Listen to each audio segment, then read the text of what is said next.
Hi, everybody, and welcome to Drag Racing 1999. Alan Reinhardt along with Bob Fry as we take a look back. In Top Fuel, it was the closest points battle in history, with 8 guys still alive as it came down to the wire. Who would win it? Well, we all know who'd win it, but let's take a look and see how they got there.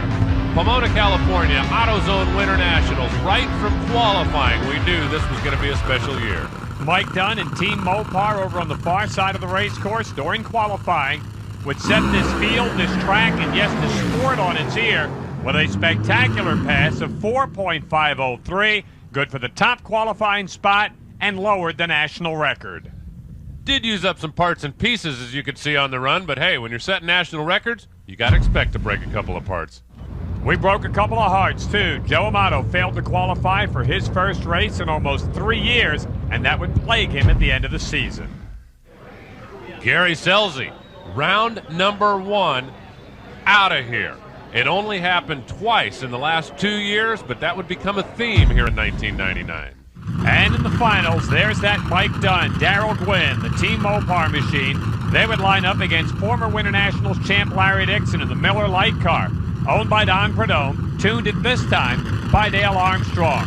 Race was held over till Monday because of the bad weather on the weekend. Watch that baby fly. Mike Dunn would punctuate his number 1 qualifying spot, blow the engine up, but he would set the record, leave the track with the record and the points lead. Alan caught up with him. You qualified number 1, you got the national record, you got the points lead, and you got the trophy. What's left? It don't get much better than this, does it? Guess I'll have to go to Disneyland. Well, you're close. It's just down the street. The Mopar gang would celebrate, and they would have the points lead for a long time. 400 miles east, Firebird International Raceway, just outside Phoenix, Arizona, the second stop on the tour. Tony Schumacher in the near lane, but one of the few times he would not be the highlight. Watch Randy Parks. One of the nasty Top Fuel blowovers in the Fluke Ride Decals machine, starting out his season the hard way. He would come back, bring a backup car out, and race it the very next day. All right, you want a Tony Schumacher highlight? About time for one, isn't it? Check this out. Team X side, Dan Olson, the crew chief. They would stun the drag racing world up against David Grubnick, round 1 of elimination. Not only winning the race, but that still holds as the fastest run of all times, 330 miles an hour across the desert. Pretty good day for Shu. A spectacular day. He would not make it till the finals, however. Joe Amato, who didn't qualify at Pomona, makes it to the finals against Kenny Bernstein. A big race for both of these guys. Lee Beard turning the wrenches on the Budweiser King. 20 years for Kenny, for the folks from Anheuser-Busch.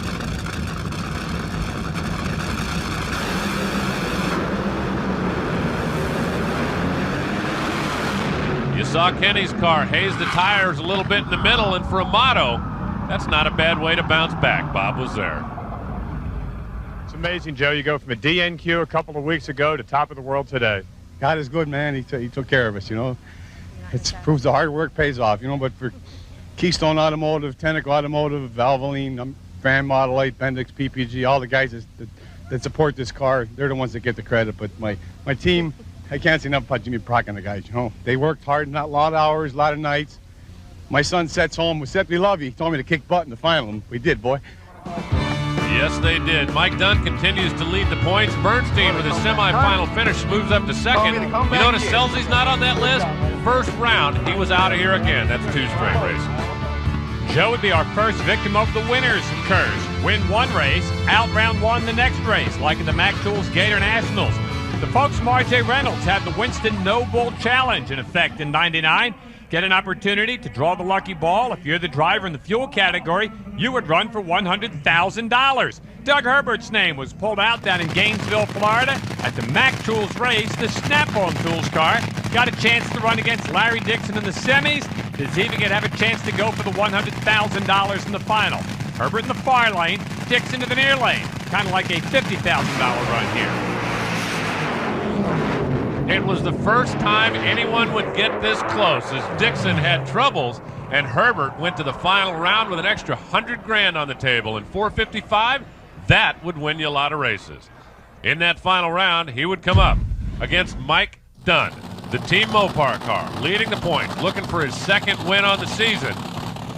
Daryl Gwynn, who lives just down the street in Miami, trying to win one for the home crowd. They don't care about Herbert's 100 grand.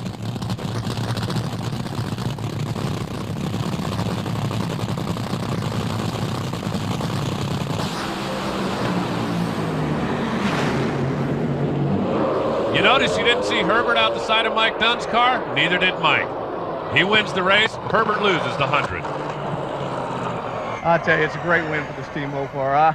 I can't say enough about this. You know, somebody asked me the other day if I ever had a race car like this. I said, yeah, when I was about 12 years old playing with the Matchbox cars, I dreamed of having a car like this. Hey, are we bad? We bad. You guys are bad. And right then is when Mike promised to buy his daughter a Viper. Houston, Texas. Next stop on the tour as the top fuel cars came roaring into town. Number 6, Doug Herbert. You heard Dave McClellan say it. Second straight race, Doug Herbert gets drawn for the No Bull Challenge. A lot of the highlights this year happened in qualifying. Doug Coletta in the far lane, Larry Dixon in the near lane, and Miller Lite car from MBNA on this very fast Houston track. And watch this baby fly. The first sub 450 run in NHRA drag racing history. I mean, I don't even know what to say. I'm just thrilled to death to be driving this car. I mean, Dale Armstrong, those guys work their tails off. I just get to drive it. You know, they make the power. So I'm just thrilled to death for the Miller team. Another guy that didn't know what to say in Houston, Team Winston's Gary Scelzi. 3 straight first-round losses, and then it got worse. A DNQ, the first of his career down in Houston. That winner's curse we told you about. Win one race, out early next race. Ta-da! Mike Dunn, Team Mopar, gone after just one round at Houston Raceway Park.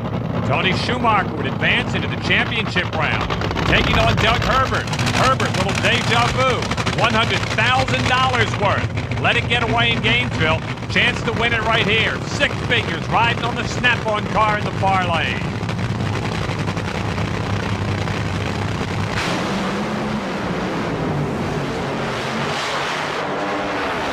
Schumacher blazed the tires, and Doug Herbert picks up the win, picks up the trophy, picks up 100,000 extra bucks. You think these guys are pumped? I can't believe it took us 2 races. I'll tell you what, all the guys at RGR, this is great. They put up this for us, and I've got a lot of support for Snap-on Tools the last few years while we've been struggling, but I'll tell you what, with Dick LaHaye and Larry Frazier and all these guys in this team, I'm losing my voice. There's nobody that's any better, I guarantee you. I just got to do my job. Maybe, hopefully, I can get better. These guys must have known you were going to win it. The jacket's an extra large. All right, that's good. Like they said if I didn't, well, just like you said, if I didn't win it the second time, I wasn't getting another chance. Can't let those things slip away, Doug. Herbert, on the strength of 2 straight final rounds, moves into second place, but Mike Dunn holds on to the lead after 4 races. Be a hot time in old Cherryville, North Carolina tonight. With 100 grand, you can invite the whole town over. Just down the street, Dallas, Texas, the Texas Motorplex. Hey, we got that curse again. Doug, you won 100 grand last week. Not so happy here this week, because after round 1, all together now, out of here. Mike Dunn and Team Mopar out in round number 2 to the Excite car of Tony Schumacher. Gary Scelzi gets past round number 1, and he's gone to the finals after taking out Corey Mack in the semis. Here is the final. Scelzi far side, Doug Coletta in the near lane. First time Gary's been around past lunch all year.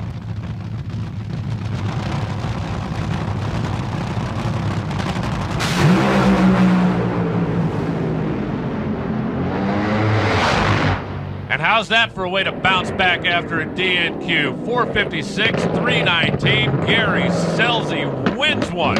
Finally. I wanted to win so bad. It's almost like my first final. It's a real jittery feeling, and maybe if I get 10 or 11 more of these finals, I'll get used to it again. Now that was good! All right. Gary. That was a whole lot better than the year they'd had so far. Richmond, Virginia, Pennzoil Nationals, presented by Track Auto. I know it's coming up, and you probably do too. How about that winner's curse? Gary Scelzi, Team 1. Little turnabouts, fair play. He would take on Doug Herbert. Sorry, Gary, we can't let you win 2 in a row. Herbert goes 480, a time you wouldn't expect to win, but it did. There's that old curse again. Semifinals, we had a battle of the breweries, which would become a theme this year. Larry Dixon for Miller Lite, Kenny Bernstein for Budweiser.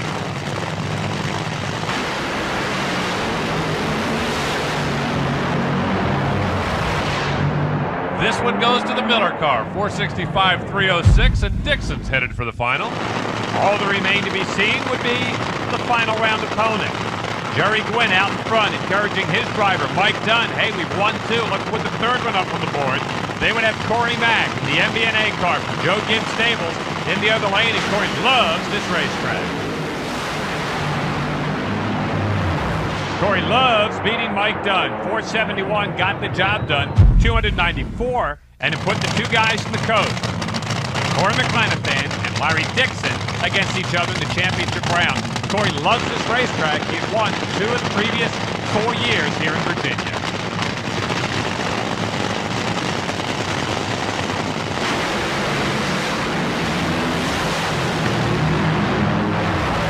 Make that 3 out of 5 as Dixon goes up in smoke and Corey Mack wins another one here in Richmond. He loves this place. How about it, huh, boy? She got in high gear out there and she was trucking, man. What a race. Hey, Nice job, thanks, man. bud. Appreciate it. Time. Okay. I'll tell you, though, you know, come here and win the Pennzoil Nationals. I mean, that's the best way to do it. Now remember, Dixon said my turn next time, and Corey said okay. Mike Dunn stays on top, but Dixon is shuffled into the number 2 spot. This was the story all year long.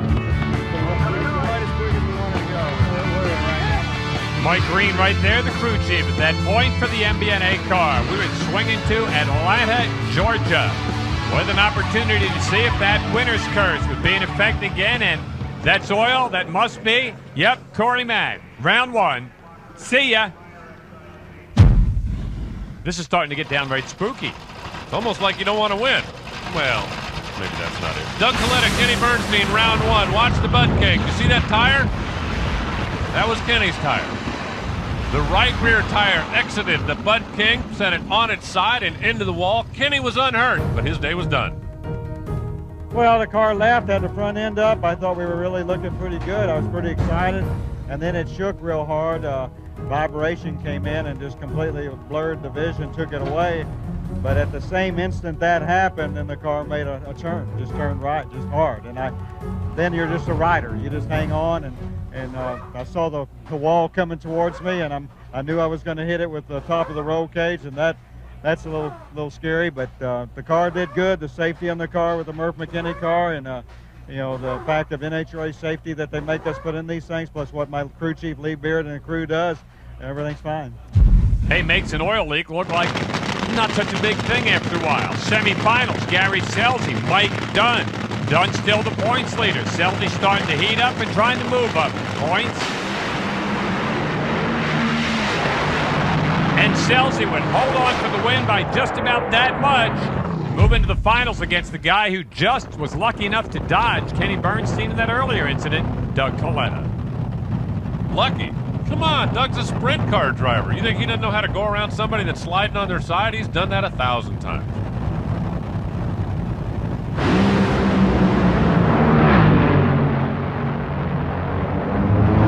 You saw the red light for Doug Coletta, and Gary Scelzi wins his 2nd race of the year. Team Winston is warming up.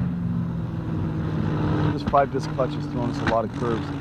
Team Winston spent a lot of sleepless nights, and they're probably not over yet, but it looks like we got a pretty good handle, and we were lucky when we needed it. You know, Doug Coletta and Ed McCullough. That's a tough team.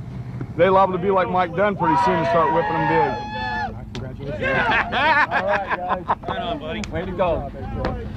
If only I had a quarter for every time one of those racers down there said, we think we got a handle on it. Mopar Parts Nationals, Englishtown, New Jersey, Bob Fry's backyard. Yeah, but I wasn't bragging about that this weekend as we had some bad weather and actually held this race over. The curse was broken of sorts. Scelzi got past round 1 and beat a little bit later on in the day. Round 2, Joe Amato and Mike Dunn. Where's Joe? There he is. Got right by him at the quarter-mile mark, and Joe Amato would take on Mr. $100,000 richer Doug Herbert in his third final of the year. Herbert starting to make a habit out of the final rounds, but Joe Amato claims this racetrack and the one in Reading as home for him.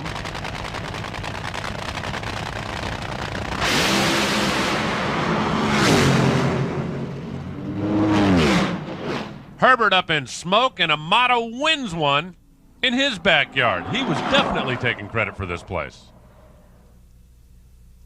Herbert's a tough guy. Last he owed me one. He told me before. Last time I gave him a win late, so he gave me one back. Thanks, buddy. It's always a tough team to race against, but can't say enough. English town, hometown crowd. Plus, this puts us back into points chase a little bit. That was a big thing for us to make a move. You know, the car. We've been struggling with the car. We're finally getting this car sorted out. I'm confident with it now. Jimmy Prock and my boys, they did a great job. Well, you might be back in the chase a little bit, Joe, but you're still not in the top 5 after 8 of 22. Mike Dunn trying to take it wire to wire, and it's been a while since anybody's done that. The Fram Route 66 Nationals, Joliet, Illinois, just outside Chicago, a spectacular facility for anything. How about that winner's curse? How about Randy Parks, who had a blowover earlier in the year, and Joe Amato won the last race? Out of it right here. A lot of parts and stuff coming off of Randy's car, but at least all 4 wheels are on the ground. Mike Dunn would pull up against Kenny Bernstein in the final. Bernstein second in the points. He has been consistent. He has not won a race yet. As we rolled into Chicago, he was not going to win this one either.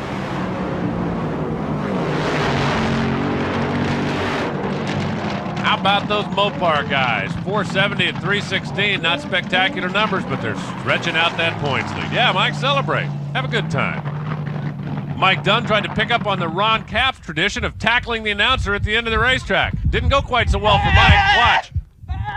He hits the ground first. I love it when a plan comes together. I wasn't as good as Capps, but... You're right. You weren't as good as Capps. Coming off his 19th win of his career, Mike Dunn would sail into Columbus, Ohio for the Pontiac Excitement Nationals. And guess what? There was a curse waiting for him.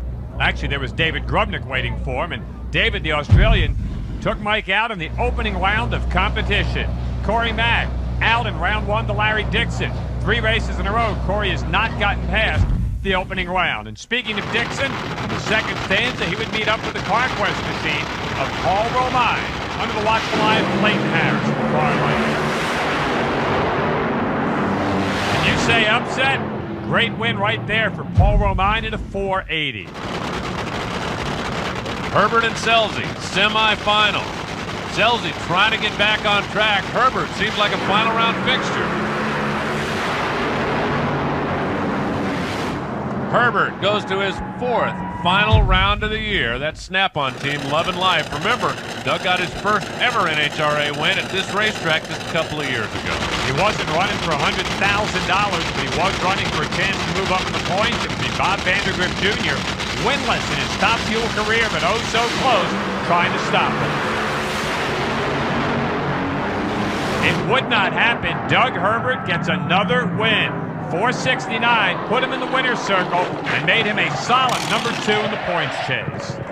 Oh, man, I'll tell you what, we did good to picking up on Dunn and them guys. They're tough, but we'll be here till the end, I think. LaHaye's just getting on a roll now. LaHaye was getting on a roll, and Mike Dunn probably starting to feel a little bit of heat as all the shuffling going on in the points after 10 of 22 races. For the Snap-on team, it was celebration time before they had to hit the road.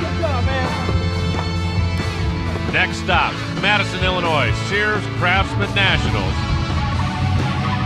And the celebrating would stop for Doug Herbert right here. In fact, he would probably be taking this curse a little bit too far. He would have the Bud King in the other lane in round 1. Kenny Bernstein would get the win. Herbert would go the next 6 races without winning a single round. That's a nasty curse. Mike Dunn, the Mopar team, also out in round number 1. The points leader goes down to Dixon, and that left the door open for some of the other guys. The Bud King in the far lane. There's that Schumacher kid in the XI batteries machine. Haven't heard much from him since that 3:30 sprint in the desert. Actually out-pedaled the king of speed. And the kid of speed, Tony Schumacher, wins it with a cushy 2:55 top-end charge. Wasn't fast, but it was exciting. Gary Scelzi for Team Winston back in the final. Tony Schumacher's been in the top 5 of the points all year, has never won a race in his career. Would today be the day? I don't think so, Tony. Check out the vapor trails off the wing of the Team Winston car racing into the humidity at about 3 o'clock in the morning as the Winston guys celebrate. I'll tell you what, I'm so excited to be with NHRA and Winston Drag Racing. It's the best motorsports in the business. And my guys, I mean, it's 2 in the morning or 2:15 or whatever it is. They work so hard. We changed 5 motors or 6 motors this weekend. They worked their tails off.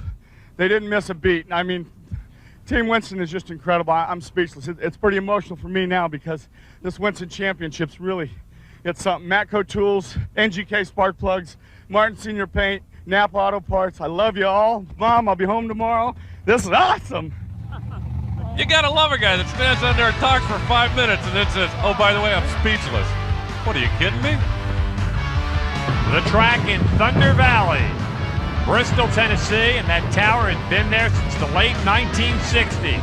Bruton Smith and his gang came in and built a spectacular new racetrack. A facility so unique it called for something a bit different. What do you say we run top fuelers against the funny cars? John, what do you think of this handicap format? I think they could take it away if they'd strap 200 or 300 pounds on them dragsters. I don't think it's that big a deal racing them funny cars. You know, it's just like a Saturday night bracket race, only our cars are a lot faster. The hardest part for me is when they're out on you, you can't hear your own car, so it kind of distracts you a little bit, but it's still a lot of fun. I love it. You can't beat it. I wouldn't want to be the dragster guys, I'll put it that way. Obviously, in this handicap format, the funny cars were going to leave first. Let's take a look at third round action. They had 12 and 12, raced 5 rounds on Sunday. This was just cool. Tommy Johnson Jr. had taken over the interstate car from Cruz Pedregon already at this part of the season.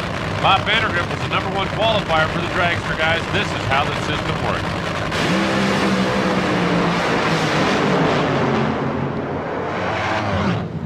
Pretty good old drag race. Vandergrift nips him at the end, 4:58, the winning time. And then, John, I vote for throwing more weight on those top fuelers instead of a head start. Force would go up against Bob Vandergrift Jr. Vandergrift in the Jersey's activewear. John Force in his Superman activewear. Special one-race dress-up for the 8-time Winston champ.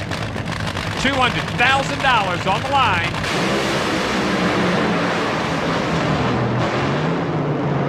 And nobody, well, hardly anybody, ever wins a pedaling contest with John Force, and he really is Superman.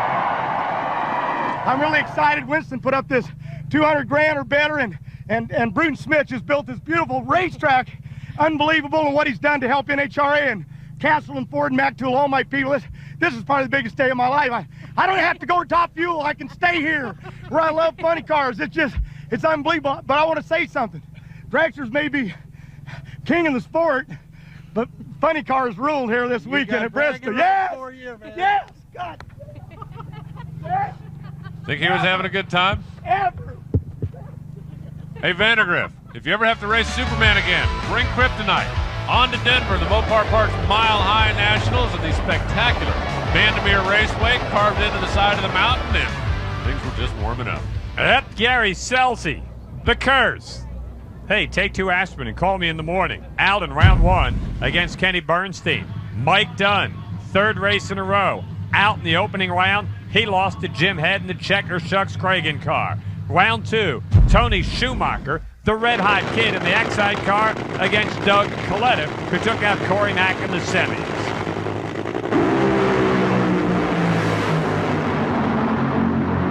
Good old drag race top end. Doug Coletta just got the win, 479. He would take on Joe Amato. Amato mentioned that he loves running in Englishtown. Jimmy Crock has worked some pretty good magic up here, too. Amato has won 4 times already here on the mountain. And why don't we make it 5?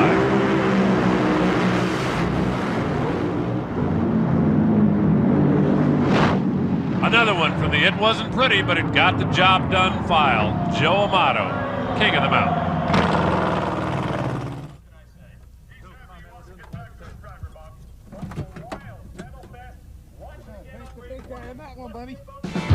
Mike Dunn still leading the points. Kenny Bernstein closing in.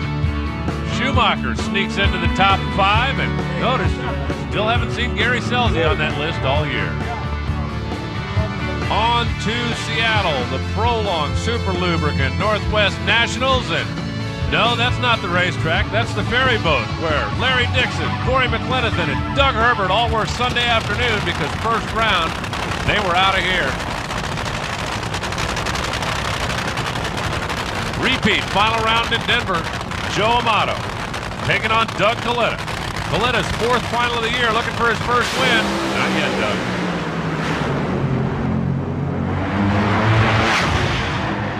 Amato goes 2 for 2 to start the Western swing. 470, 306 miles an hour.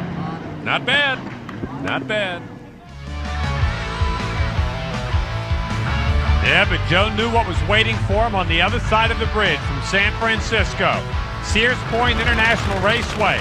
The Dynamax machine under the watchful eye of Jimmy Prock. Round number 1. He said, I can beat this curse. I can beat this curse.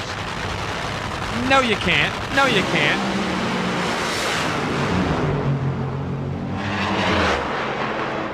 Mike Dunn took him out with a great 467, but Mike Dunn wasn't around in the final round. Tony Schumacher was, and hey, here's that Coletta kid, again, in the finals. Ed McCullough saying, hey, you won this last year, you can win it again this year.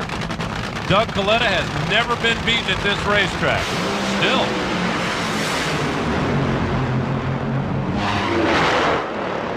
Tony Schumacher bombs one in the lights, but Doug Coletta doesn't care. He's picked up his 2nd career win. Same racetrack where he won the first one. On to Brainerd, Minnesota, the Colonel's Truck Accessories Nationals up in the great North Central country. Scott Coletta, we hadn't seen him for a while, came out to be a blocker for cousin Doug as Doug was starting to make some noise in the points. Round number 2, they were supposed to run each other. Scott shut off on the starting line. What a shocker. Gave Doug a free shot into the semifinals. It would not be the last we'd hear of Scott all year. We have not heard a lot from Eddie Hill this year. The 93 Winston champion would come into Brainerd International Raceway and take out Kenny Bernstein in the opening round. Get that kid, Tony Schumacher, to foul out in the 2nd round. And then advance into the championship round against Larry Dixon. Ursi Hill sends her husband with that Pennzoil car into battle, looking to win for the first time in a long while. Dixon also winless on the 99 campaign.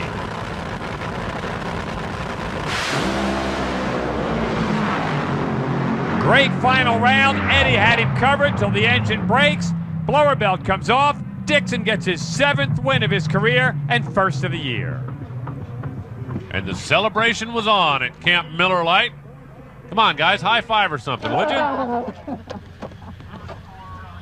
There is the Colonel himself, just off to the right side, getting ready to hand the trophy to Larry Dixon. Mike Dunn, even though he lost in round number 1, holds on to the points lead. Are you believing this? It's like nobody wants to take over the top fuel chase. Come on, brother. I got it. Then it was on to Indianapolis, the U.S. Nationals, the granddaddy of them all. Race 16 on the circuit, and this is where the lucky number 7 comes into play. Well, maybe not lucky. It's been 7 races since Mike Dunn last notched a victory, while the defending Winston champion Gary Selzy has been to 7 finals since winning here a year ago. Joe Amato has the most wins on the year. He's got 4, but he's also gone out in the first round 7 times, while Mr. Consistency Kenny Bernstein has been the 2nd place man on 7 occasions. Tony Schumacher, the current king of speed, has been the fastest top fuel car 7 times this season. And sophomore sensation Doug Coletta, he's been in 7 final rounds in his brief career, scoring 2 wins, both in Sonoma. Finally, consider this. The most recent national event winner, Larry Dixon, who carries the number 7, he's won 7 times in his career and drives for 7-time Indy winner Don Prudhomme. Ooh, spooky. Larry Dixon never got to make it to the first round. He never even got to have a chance to laugh in the face of that curse. He didn't qualify. He got to sit and talk to Kenny Bernstein. The King of Speed also failed to qualify for the U.S. Nationals. While they were out, how about Andrew Cowan, young kid from Australia, makes it to round number 1 against former Indy champion Joe Amato. Amato driving his Superman-themed car. Remember, John Force's Superman car won Bristol. Joe Amato's is out early in Indy. Cowan runs 456, career numbers for the kid, and stops the number 1 qualifier. Mike Dunn, who has led the points since Pomona, would meet up with Tony Schumacher in the Excite car in a monster matchup in round number 1. The Excite car and Tony Schumacher would take the win and the points lead. And for the first time in '99, somebody besides Mike Dunn and Team Mopar was the leader in the clubhouse. But Schumacher and the Excite gang were not finished yet. In the semifinals, they matched up with Corey McLenithan for Team MBNA. Corey won this race in 1996, wanted his second one.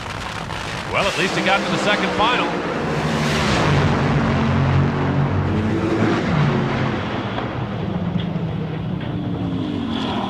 Schumacher will leave Indy with the points lead. And Corey would run one of these guys in the final. The Jersey's activewear machine, who lost the final at Indy a couple of years ago when his parachute came out at half track, trying to go back to the money run. He's got that pesky kid from Australia in the near lane.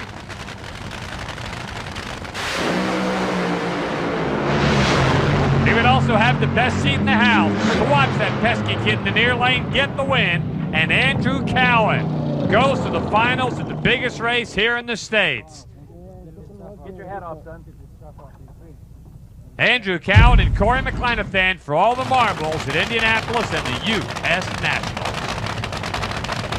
Corey, one of the big-time hitters for the last 5 years. Andrew Cowan, in just his first season and only a part-timer in NHRA and for Cinderella. I don't know how to break this to you, kid, but you hear that noise in the background? That would be the clock striking midnight.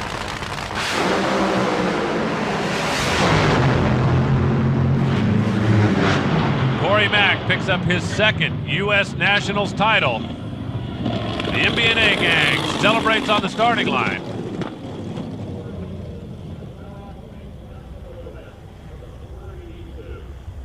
And Corey doesn't even wait for the car to stop before he starts the celebration. You love to see a happy winner. Tony Schumacher loves seeing his name at the top of the leaderboard. Look at Selzy into the number 3 spot. Now, we're not going to be playing Waltzing Matilda in the winner's circle today because this day belonged to Corey Mack from start to finish. Indy, yes! Oh, God, I'll tell you. Fantastic. I'll tell you. The people that work on this car have worked so hard for this, and they deserve it. And that's the boys on the team.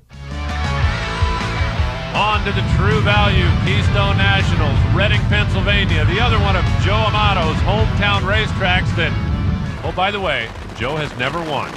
Corey Mack coming off that big Indy win, and guess what we had in store for him in round 1? Well, besides Tony Schumacher, a first round, I got the curse, loss. Round 2, Scott Coletta still trying to help his cousin Doug. Would have Mike Dunn and Team Mopar in the other lane. Scott would beat Mike, break a motor, help his cousin Doug, have a wild ride at the end of the track, and all of the above. No problem. The Kitty Hawk team had that car repaired in plenty of time to come back in the semis and face off against Joe Amato. But for Scott, his day was about to end.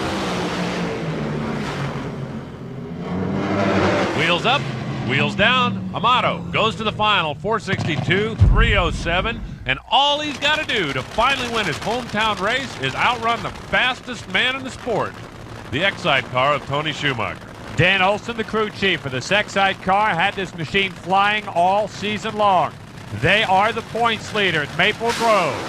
Joe Amato is going to get the win, his first ever here in Pennsylvania, the 50th of his great drag racing career, and Joe's a player for the title. to win the Keystone Nationals in front of the hometown crowd, that's just something we've been only trying for 15 years. It made me plenty nervous. You know, Schumacher's a tough team out there, and for the NHRA Winston World Championship, this puts us in pretty good state. You're tough. On to Topeka, Kansas, the Advance Auto Parts Nationals. Can you say cold? I mean cold when we rolled into Topeka. Qualifying, Selzy, Dixon. Watch Selzy in the near lane. This was not a great weekend for Team Winston. Bangs the motor, blows the tire, car all over the racetrack. It was bad enough that they had to bring out a backup car, twisted the frame rails on the back of that machine. Now the rules say you are allowed to run a backup car. Thought that was bad? This is the next day. That used to be the backup car.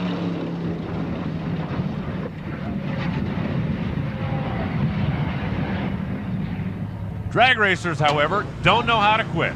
Frank Parks, Neal & Parks Chassis Shop, is just down the road. Brad Hadman, the car builder that built that chassis, was there. They repaired the second wreck and came back for elimination. Amazing, they made it to the semifinals. At this point, everybody figured they were going to win the race and be a storybook finish, but it was not to be. Joe Amato would take his Maple Grove winning car into the final round against Doug Herbert. Joe on the season, 5-0 in final rounds. And then 5-1. Doug Herbert with a 466 gets the win, his first win since Columbus. Took him 7 races to shake that nasty curse. Now, let's not get back to that nasty 7 stuff. AutoZone Nationals in Memphis, Tennessee. Only 2 qualifying sessions because of weather problems all weekend, and Mike Dunn did not qualify. A serious blow to his hopes of recapturing the points lead. But you think he was disappointed. Gary Selzy, after round 1, a huge hole shot where he said, quote, "The driver went brain dead. The team did their job. The driver let him down." Corey Mack, the Indy champ, also out at round number 1 to Eddie Hill. And Joe Amato in round number 2 to a guy from Tennessee. I guess he calls this his home track, Terry Mullins, and Joe was gone. Let's take a look at the points leader, Tony Schumacher, taking on Kenny Bernstein's Bud King. Now, Bernstein's going to win the race, but that's not the story.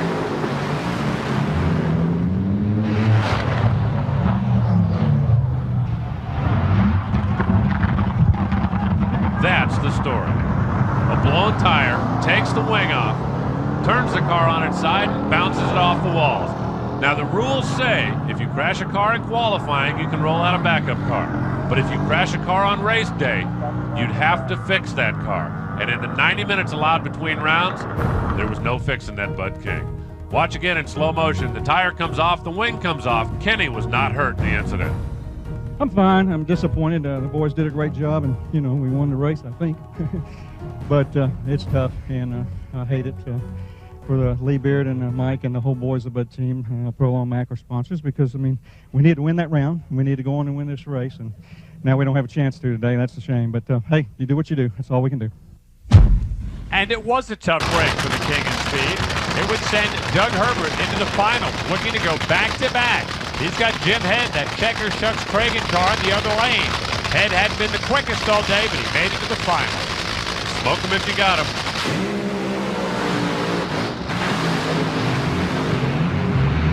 Couple of tire smokers, but Doug Herbert recovers, gets there first, 563 at only 261, but he is the winner. Schumacher stays in the points lead. Amato closing the gap. Selzy, Herbert, and the King, despite that nasty incident, round out the top 5.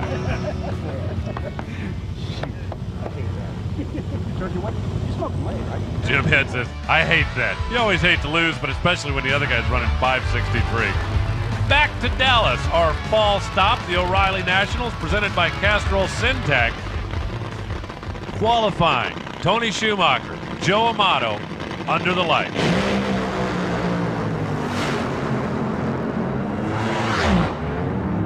Schumacher, 326.91 miles an hour, backed up. That's a national record, even though he had run 330 earlier. did not back it up for the record. This one, he did. That baby can really fly at the top end of the track. Kenny Bernstein gone in round number 1. He lost to the Miller Lite car. They seemed to meet every time we turned around in the second half of the season. Eddie Hill against Doug Herbert. They love Eddie here in Texas. Watch him in the Pennzoil car in the far lane. A spectacular engine demolishing explosion for the Texas star Eddie Hill. He would be unhurt in this, although he really took quite a jolt. Ursi concerned, looking on. They can't figure out what went wrong. Take a look at it again in the far lane. I mean, this is total devastation for Eddie. I think I'm fine. It knocked the wind out of me, and I hit the chutes, or something hit me so hard that it rattled me and knocked the wind out of me. And I must have hit the belts or something awful hard because I hurt several places, but I'm fine. That's it. Let's go. Gary Scelzi dejected after another first-round loss. This time it was Doug Coletta who sent Team Winston to the trailer. Doug Coletta sent a lot of folks to the trailer this weekend. Joe Amato in round number 2 sent packing, thanks to that former sprint car champ. Tony Schumacher then took out Doug Coletta. Scott Coletta, who is driving Doug's car this weekend, would then meet Tony Schumacher in the finals. Schumacher still winless in his drag racing career. Could Scott help his cousin in the finals? Not today he can, and Tony Schumacher finally gets his first ever national championship win. He's leading the points and starting to pull away. This is our 9th final for Team X. I'm so proud of the guys, man. What could be better beating these guys? They've been running great. You know, Connie's an old-time racer, knows the deal well. Dan had a handle on this track. I saw him out there. He was ahead of me. He must have either spun the tires or had a problem, but won the race. What we run? Who cares? You got the points lead, you got the trophy. We do. We just pulled another 20 points. It's the most important thing in the world. Got to say hi again to my beautiful wife at home. Missed this race. Missed the first win, but I know she's watching on TV. What a day these guys had. 2 races to go, and it's starting to look like Tony Schumacher will be the heir apparent. Amato and Herbert have a mathematical shot, outside shot, Scelzi and Mike Dunn. On to the Matco Super Nationals, Houston Raceway Park. Let's take a look at qualifying to start with. Remember Eddie Hill's problem last week? If you thought that was bad, well, as they say in Texas, you ain't seen nothing yet.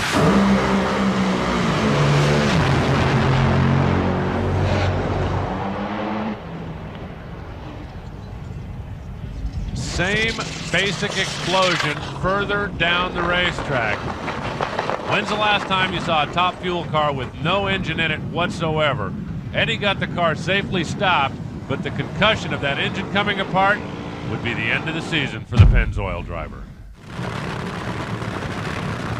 Joe Amato in qualifying against Doug Coletta. Amato still harboring hopes of winning the championship. This was the last qualifying run, and he was not in. Well, he qualified, but then this happened at the end of the racetrack.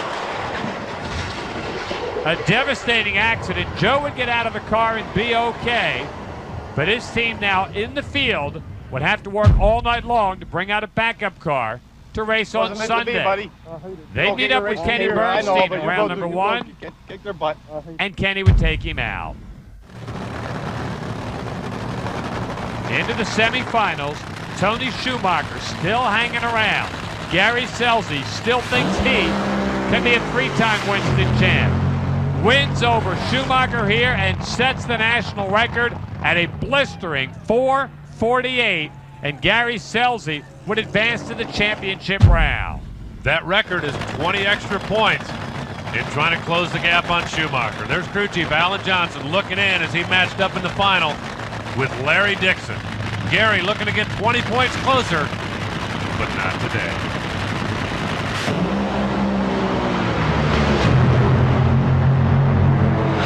Scelzi stole Dixon's national record, and Dixon gets a little revenge. He won the race, his second on the season. That's a big trophy, and A big hug from Miss Winston, Jackie He's Beck. hugging them both now. With just one race left on the schedule, all Tony Schumacher had to do at the Auto Club NHRA Finals was qualify. And he did. But before we get to that, let's show you this from Top Fuel qualifying. Doug Herbert, far lane. Just watch.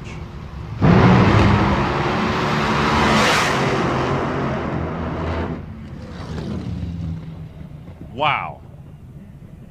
The Snap-on car just disintegrates one right on the starting line. Doug obviously was unhurt, but watch again.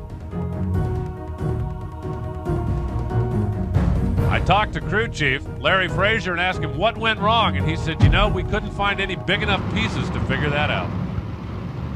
Tony Schumacher, who had qualified for every race this season, one of the very few drivers to do that, would take on Mike Dunn in a side-by-side qualifying run. Dunn, the guy who had led the points most of the season, watched as Schumacher qualified, made the field, and with that run became your Winston champion. Just by qualifying, Tony, you wrapped it up. The 1999 Winston Top Fuel Championship. What a great day. You know, this has been one heck of a year for everybody. The best points battle I think NHRA Winston Drag Racing's ever seen. And for Exide and all the people that have helped us all year, it's going to be a great bottle of champagne. Hope I'll sleep it off tomorrow. Schumacher, the only guy that really made a charge from Indianapolis on, a deserving champion. Pomona also hosts the Big Bud Shootout for top fuelers. Doug Coletta, the defending champ, against Gary Scelzi and Team Winston. At stake, $100,000. And the winner, Team Winston. Gary Scelzi gets it with a 459 over 320 miles an hour. Salvaged something on the season. You can buy a lot of champagne with $100 grand. I was thinking they're going to have to buy a lot of dry cleaning with that $100 grand. Last Top Fuel race of the year, Doug Coletta, Mike Dunn. This wasn't a bad way to end a great season. Just watch.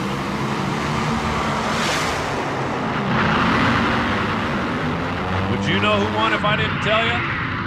By 0.08 of a second, Mike Dunn finishes where he started in the Pomona Raceway winner's circle. He wouldn't win the championship, but he did pick up the last trophy. Gary Scelzi, after a horrendous season, comes back to finish second. Joe Amato third. Doug Coletta rounding out that top five.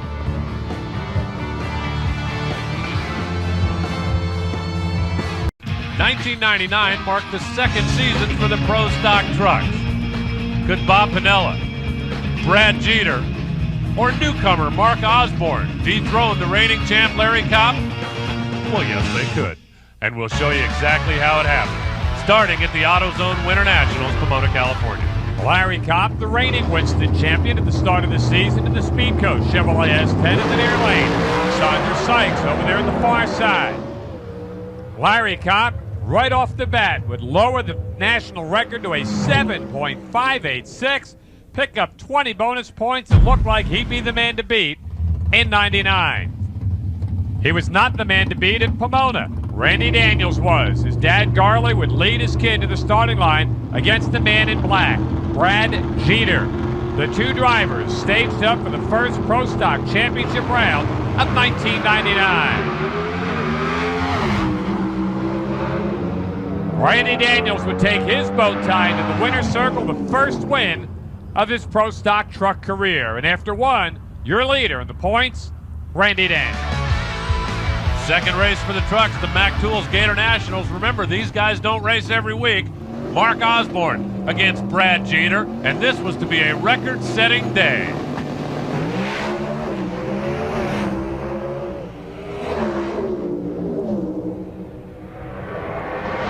Jeter got the speed record at 179 and change. Osborne the ET record and the win light. The final put Mark Osborne against Todd Patterson for Team Mopar, but this was not to be the Dodge's day.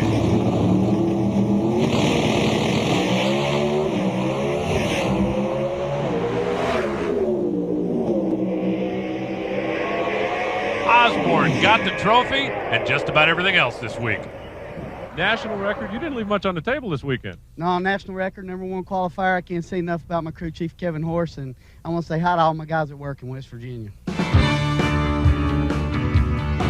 So after 2 races, Mark Osborne was on top of the points. Brad Jeter not giving up. The reigning champ Larry Kopp in 3rd as we headed to Houston at the O'Reilly Nationals.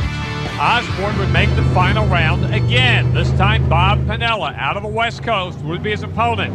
Piniella and his dad building their own stuff this year. The Chevrolet S10 truck of Piniella would prove to be very tough, not only here, but the rest of the way down the season. But for now, Mark Osborne still the king of pro stock trucks. 764, 176 plus miles an hour for the kid from Virginia. Speaking of Virginia, that was the next stop. Lou Fico, far side, Jerry Haas in the near lane, and it was Jerry's turn to set a record.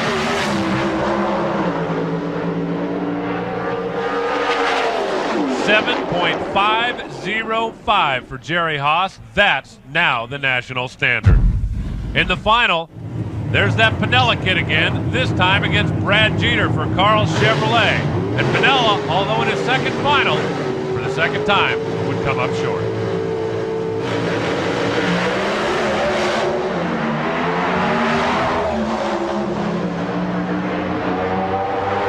Gave that one away on the starting line. Brad Jeter at 7:55 and a .77.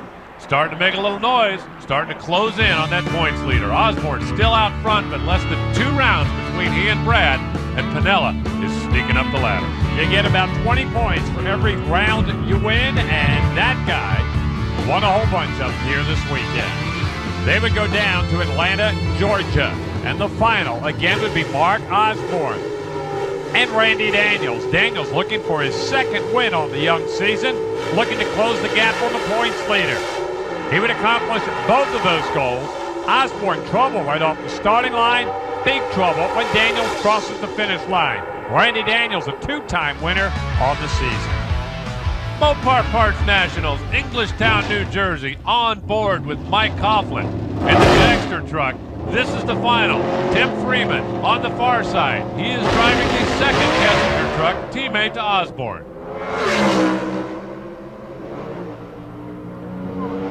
Great view. Look at Coughlin glancing over saying, I got him. I got him. Hey, you got him. Mike Coughlin wins his first one as a professional.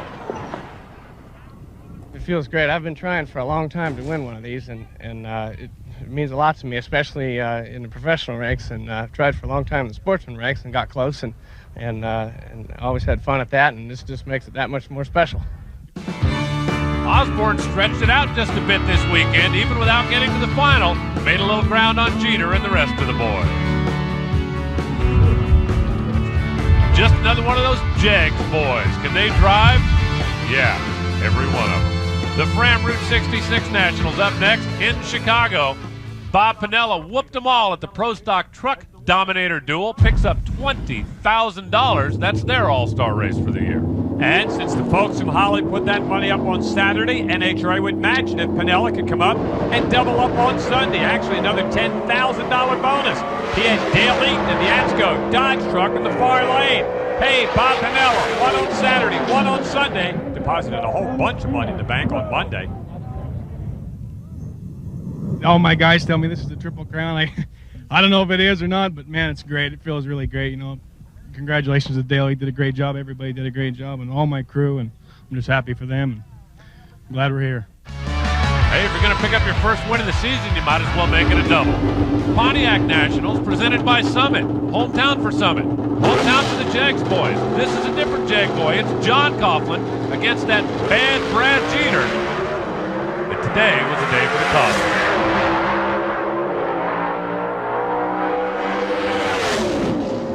John picks up his first Pro Stock Truck win. And you know what happens when you win in your hometown? Everybody wants to be in the picture. I mean everybody. They got generations and generations of Jagsters there. Congratulations to the Coughlin clan. Sears Craftsman Nationals, Madison, Illinois. Final round, Mark Osborne, Bob Piniella Jr. Piniella really starting to creep up in the points, and this could only help.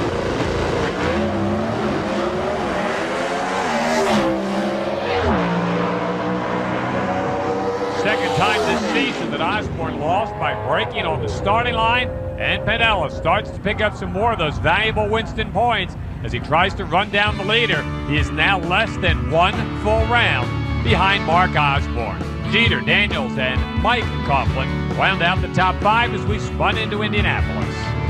Mike Coughlin sneaks his way into the top 5, sneaks his way into the finals at Indy. Scott Parent, far side of the racetrack. Mike looking at climbing on up that points ladder, and this could only help.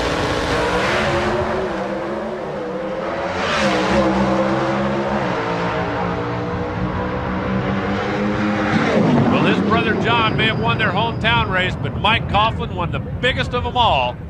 He won Indy. And nothing like having your brother, Jag Coughlin, there to congratulate you at the end of the racetrack. On to Topeka, Kansas, the Advanced Auto Parts Nationals. Bob Pinella, he's already got the trophy. Took out Larry Kopp in the final. Pinella really making some noise in the points. Then we would go to the AutoZone Nationals, Memphis, Tennessee. Brad Jeter against Randy Daniels. Jeter really needs to win to keep the pressure on Pinella at the top of the pack. Brad Jeter with a great move off the starting line, a truck and a half, maybe more, maybe a lot more, as Brad Jeter gets the win over Randy Daniels at 760, and Jeter inches a little bit closer to the points leader as we head into the stretch drive. Just 2 races to go for the Pro Stock trucks. And this is the next one, the O'Reilly Fall Nationals down in Dallas. Pinella versus Jeter, semifinals. Race with huge implications. Jeter has to win it, and he does. Jeter not only wins, but sets a new national speed record, 179.21 miles an hour. Now remember, you don't get points for speed, just for ET, but hey, it's nice to have the record. Jeter went on to beat Vinnie Barone in the final round and celebrate with yet another trophy. He is closing the gap on Bob Pinella, but rapidly running out of time. Pinella led by 56 points. You get about 20 points per round, and as they came to Pomona, the Automobile Club of Southern California NHRA Finals, Brad Jeter would take on Stevie Johns. Jeter having won 2 in a row, and both of them having beaten Bob Pinella. Needs to keep pace with Pinella, who had earlier set an ET record, and Stevie Johns from Philadelphia with a big upset right here ends the day and the title hopes for Brad Jeter. There is Bob Pinella getting set to take on Randy Daniels in round number 2. When Jeter lost, Pinella's already the champ, but that's no reason to go home early.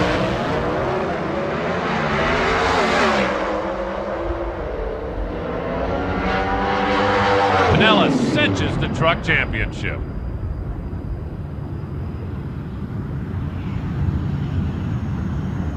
Bob, we can officially say it. You are the Winston champion in Pro Stock Truck. Man, thank God it's over. I can't tell you how many sleepless nights I've had in the last couple months. I can't wait to go. I may not even wake up tomorrow morning. In the final of Pro Stock Trucks, Stevie Johns took out Bob Pinella. He beat the champ, but not before the champ locked up the season title.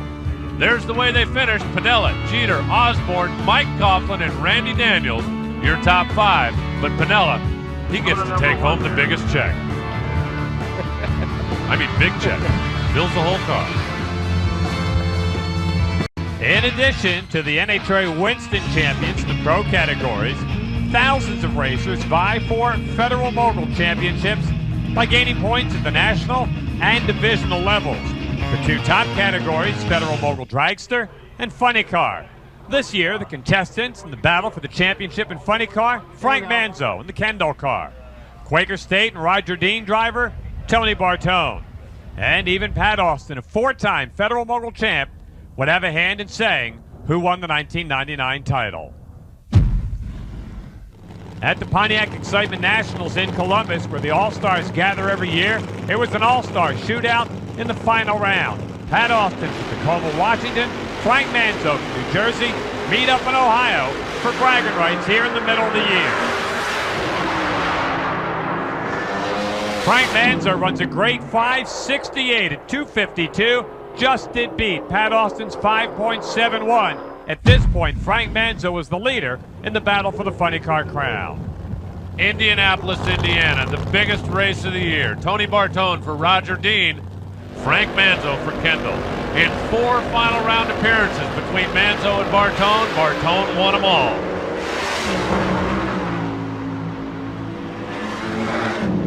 Pretty good old drag race. Bartone trying to make some noise in that championship hunt. Tony made a lot of noise till we went down to Texas. He brought the New York-based Chevrolet to the line in the finals against Pat Austin. Pat, the winningest driver in the class. If he beats Bartone, Manzo's the champ. If Bartone wins it, Bartone's the season champion. It was a great drag race between 2 real champions, and you can tell by the face on the Quaker State team, their guy came up inches short, and Pat Austin won the race, and Frank Manzo won his 5th Federal Mogul season championships. Congratulations to Frank, his entire crew, and the Team Kendall car from New Jersey. While the funny car chase may have been a battle down to the wire, the Federal Mogul Dragster chase was anything but. Rick Santos did what you call a wire-to-wire job. Started off the year in Pomona. The AutoZone Winter Nationals, it was Dale Carlson in the other lane, and Dale Carlson would see what a lot of people saw this year, the back of the Oakwood Homes car.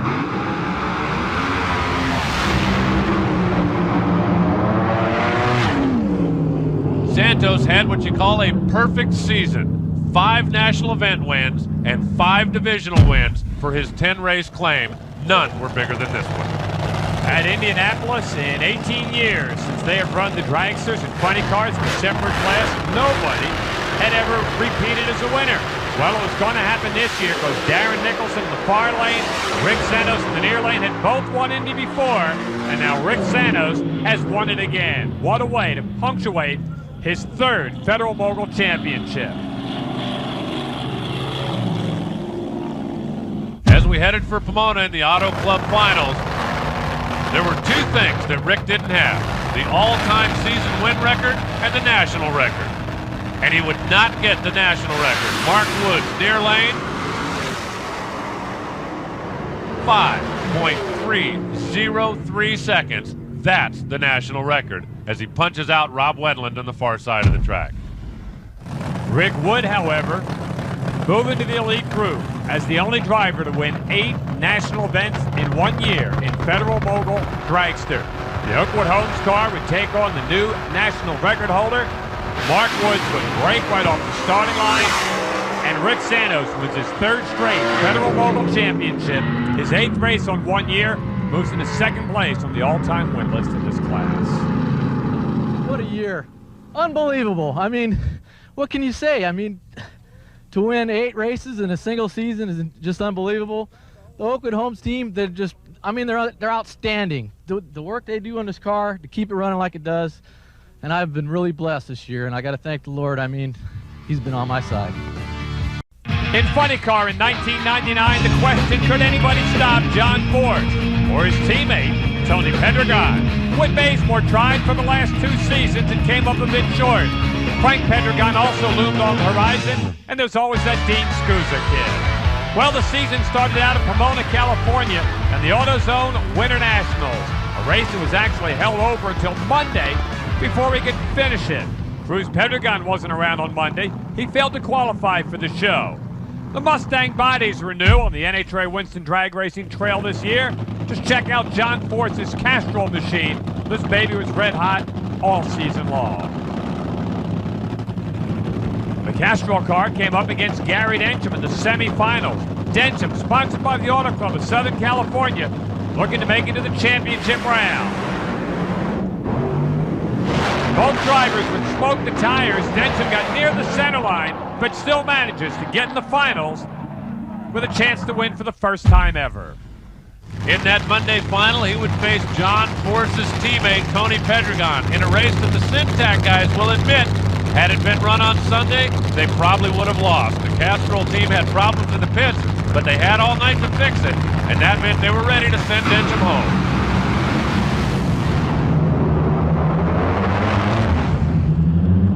Tony wins the first race of the season, and I was there to talk to him when it was over. Great way to start this Syntec team off with the season. But really, to John Medlin, we've got a bunch of new guys that really put this thing together. Congratulate Gary Densham and that AAA gang for making the final. But you know, again, for Ford, we signed on performance parts this weekend. Got off to a rough start, but what a way to end it. Tony Pedregon's 6th win of his brief funny car career. At Phoenix, it was the Checkers, Chucks, Cragen Nationals. We went to the semifinals. A little better weekend for Cruz Pedregon in the near lane in Joe Gibbs Interstate Batteries machine. He would face off with Whit Bazemore and the Kendall-sponsored Chevrolet Camaro. Great run at the top end. Cruz Pedregon with a blistering 491 would move into the final round to take on John Force. Austin Coyle lines Force up on the starting line as he has, seems like, since the beginning of time, as Cruz Pedregon was trying to go from the outhouse of D&Q into the penthouse of the winner's circle, but came up a little short.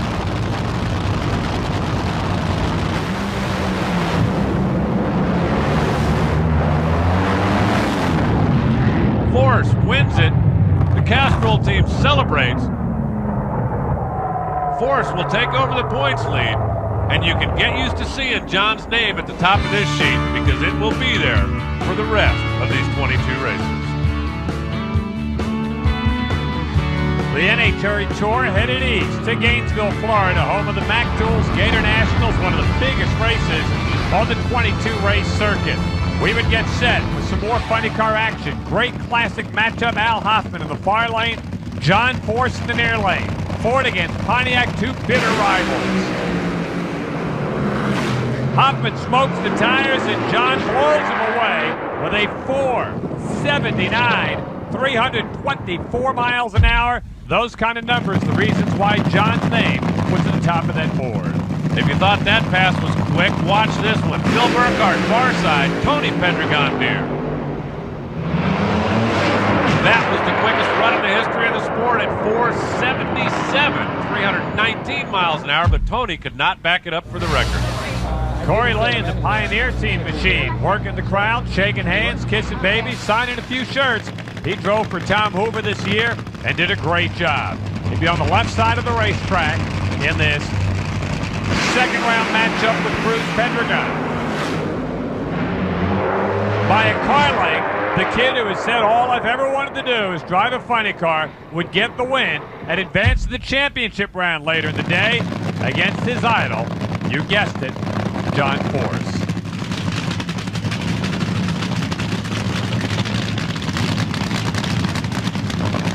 Corey, who also served as his own crew chief, went after it the final, maybe too much.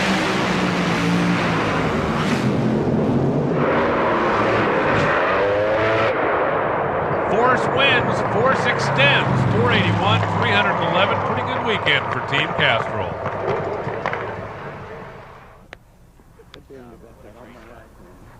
Yeah, that's what really makes you nervous. Is he keeps telling me he's been chasing me his whole life. As good a start to the season as John Force was enjoying, things have been just the opposite for Ron Capps. After a couple of first-round losses, we went into Houston, and Ron didn't even make it to race day. He failed to qualify for the field. In the semifinals, Dale Worsham would be next up to try out John Force. Worsham in the Checker Chuck's Cragen car would have the best seat in the house to watch John Force lower his own national record to a blistering 4.78. 20 more points, pads the lead at the top. He would set a track record for ETN speed, and oh yeah, win the race over his teammate, Tony Pedregon. Hang on. Okay, so you have a magic dog. I have Al. The back-to-back Texas races included a stop next to the Castrol Nationals presented by O'Reilly Auto Parts in Dallas. Dallas did not go real smooth for the Castrol team, at least didn't start out that way. Tony Pedregon in qualifying, burning down one of those brand new Mustang bodies. Tony obviously out the top and okay, and well, of course, the team would return. In the semifinals, Tony, back and raring to go, would take on his brother, Cruz, and that fast interstate green car in the near lane. A lot of firepower here, a little bit too much on the far side. The Castrol Syntac driver running for the $100,000 Winston No Bull Challenge goes to the final round against Dean Scusa. Tony, after that fire in qualifying, decided he was not going to let this one get away with $100 grand on the line. Well, sorry, Dean, you're just another victim.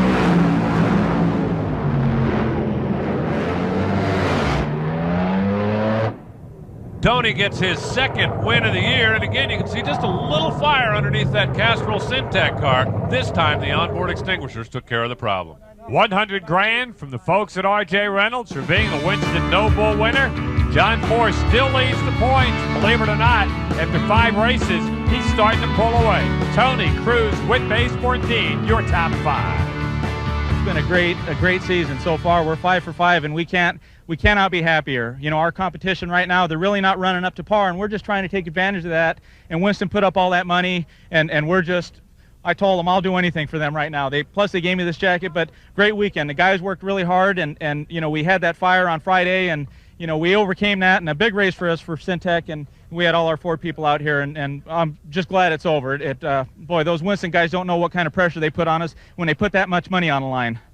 They gave him $100,000, and he says, thanks for the jacket. The Pennzoil Nationals in Richmond, Virginia, and again, it was all Castrol. John Medlin is Tony Pedregon's crew chief. He sends his boy into battle against Austin Coyle, Bernie Federley, and the rest of the talented Castrol GTX team. The wheelman there, John Force. John would get the win, his 74th of his great career, as he takes out his teammate by about a car length. Back on the starting line, there's enough high-fiving to go around. John, can anybody beat you guys this year? Well, they can hire Austin Coyle, and Bernie Federley, and John Medlin, they can beat me. But that's really what it's all about. Those guys and 20 guys on Tony's team and my team. I'm just a driver. Me and Tony just get in the seat, and we drive her from one end to the other. But you got to have a good team. You got to have plenty of money. We got that. And yeah, if you want to whip me, hire them guys away. If I get a day off, I'd take it. On to Atlanta at the Southern National. Race number 7, where Whit Bazemore would be the next to try to stop the Force juggernaut. And just like everybody else this year, the Kendall Chevy will come up short. John Force going for his 75th win, en route to possibly passing Bob Glidden's historic number 85. And John gets it by about a car length here in Atlanta. 5:14, 283. The numbers really on the track insignificant. The numbers in the point standings, very impressive. John is almost 140 up on his teammate, way out in front of the first guy that's not wearing Castrol colors. Mopar Parts Nationals, Englishtown, New Jersey. This race had weather that was so bad, it didn't end up until Tuesday. Cruz Pedregon, the Interstate Batteries machine. There's that Tony Pedregon again. The brothers going at it, this time in a semi-final. Cruz beat his brother Frank in round 2. Took out the whole darn family here en route to a final round meeting with John Force. The Ford team has not been beaten this season. All the funny car guys are thinking sooner or later somebody's got to take out one of those Mustangs. Cruz Pedregon would try, but on this day, he would come up short.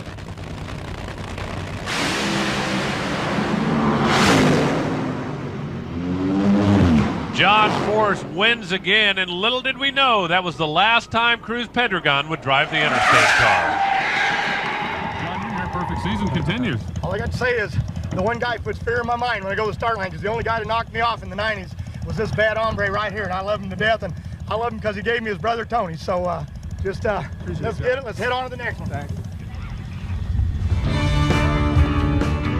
John could have skipped a few races at this point and still maintained the points lead. The Pedregon boys right behind him with Bazemore and Dean Scusa round out the top 5. Austin Coyle, one of the real reasons for John Force's success. The Fram Route 66 Nationals in Joliet, Illinois, just outside of Chicago, was stop number 9 on the NHRA Winston Tour in 1999. Tim Wilkerson driving the John Costanza Institute of Technology car, lost to John Force at Englishtown in the semis. Here a chance for redemption. He's in the final round. looking for his first win. To get it, a piece of cake. You got to beat John Force in the other lane. This was a wild one.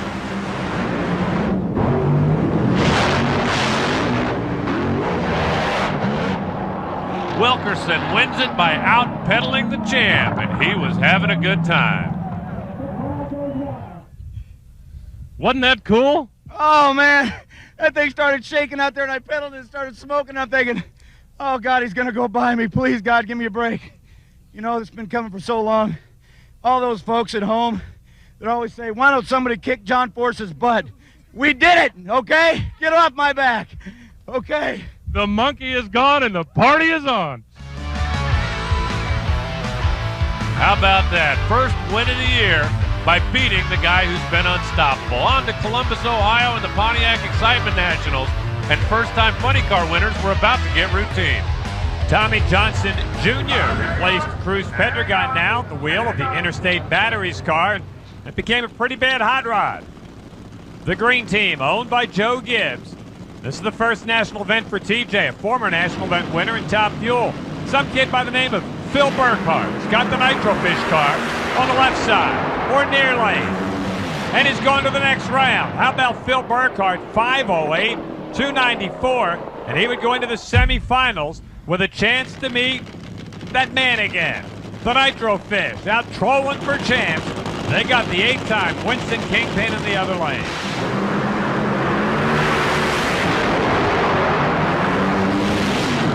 Force was way out in front until he ran into trouble, and Phil Burkhardt just did track him down. That put him in the final round with Tim Wilkerson. Wilkerson was looking for 2 straight. Burkhardt looking for the first of his career. First time in 1999 we didn't see a Mustang in the final, and second time in 2 weeks we'd have a first-time winner.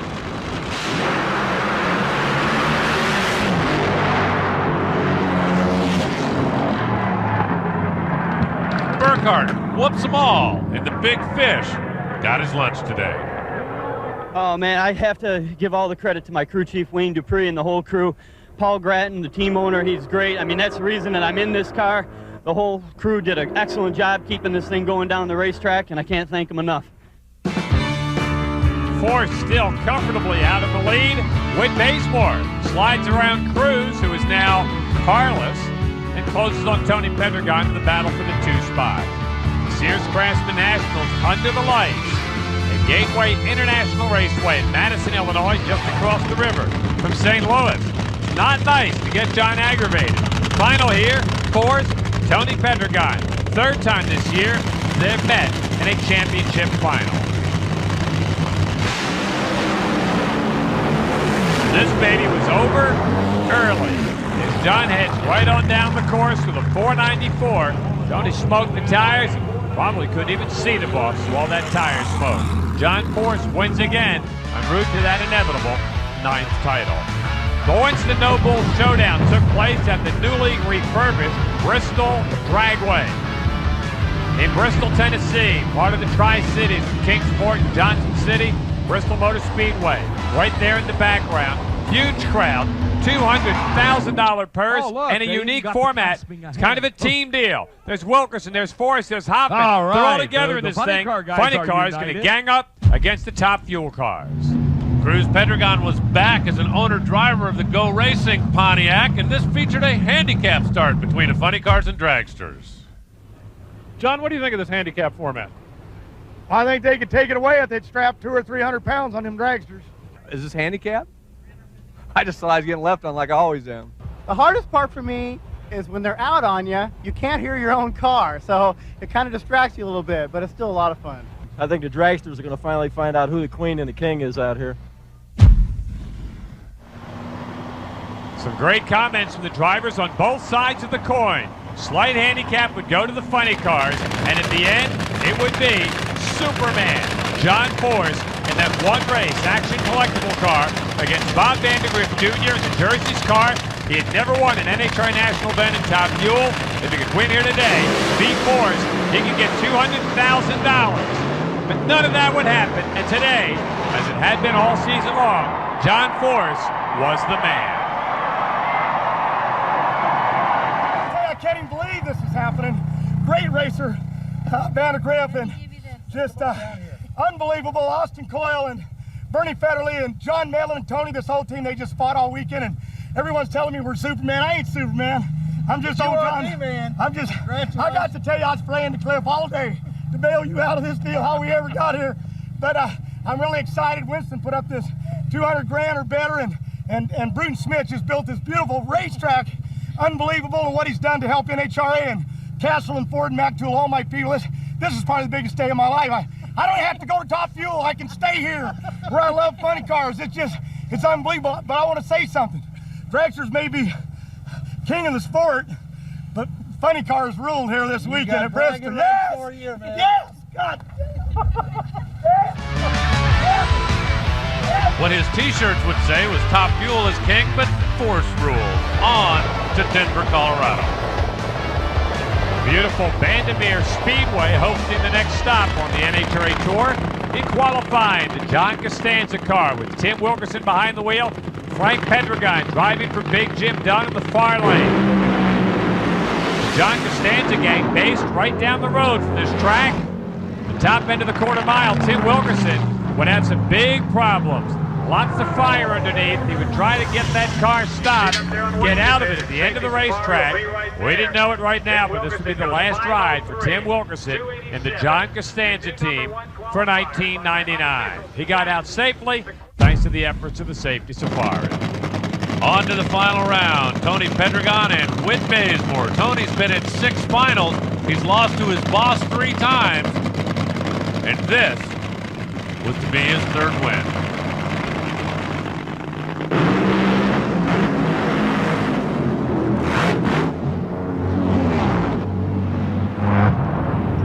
Tony strengthens his lock on 2nd place in the points. And after 12 races, this is the way the points shook out. Team Castrol way up top. Whit Bazemore couldn't close ground. You saw him just lose that final round. And Tim Wilkerson, who Bob mentioned, is now out of a job. We would head west on the swing as we stop next at Seattle, Washington. The Prologue Super Lubricants Northwest Nationals. Some of the highlights in 1999, as you've already seen, happened during qualifying. Tron Capps over there on the far side, struggling through a terrible 1999. He would smoke the tires and shut it off. Tommy Johnson Jr., still getting his feet wet in the Interstate Batteries machine, had big problems at the top end of the racetrack. Just like the last car with flames on it in Denver, Tommy Johnson's got some flames underneath the race car. Car would fill with smoke. He would get out the top. And again, thanks to all the safety apparatus built into these race cars, he would be okay, and he'd come back and race again. Also in qualifying, Don Sosenka, the Mr. Magoo car in the left lane. Scotty Cannon on the far side. It hasn't exactly been a banner year so far for Scotty. Blower explosion right off the starting line. He would come back and race again. As a matter of fact, he'd go all the way to the semifinals. Jim Epler's Chevrolet, the Easy Care car, had another horrendous fire here at this race in round number 1. One of the nastier ones we'd seen during 1999. The safety equipment and the safety safari would make sure the driver was okay. We would see Jim Epler again in the very near future. But that car was not to be fixed for round 2 today.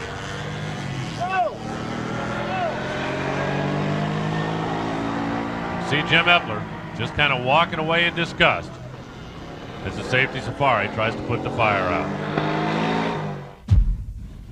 John Force looked like Superman for the first part of the year, then showed he was human. Del Worsham had not beaten Force in 7 years until this.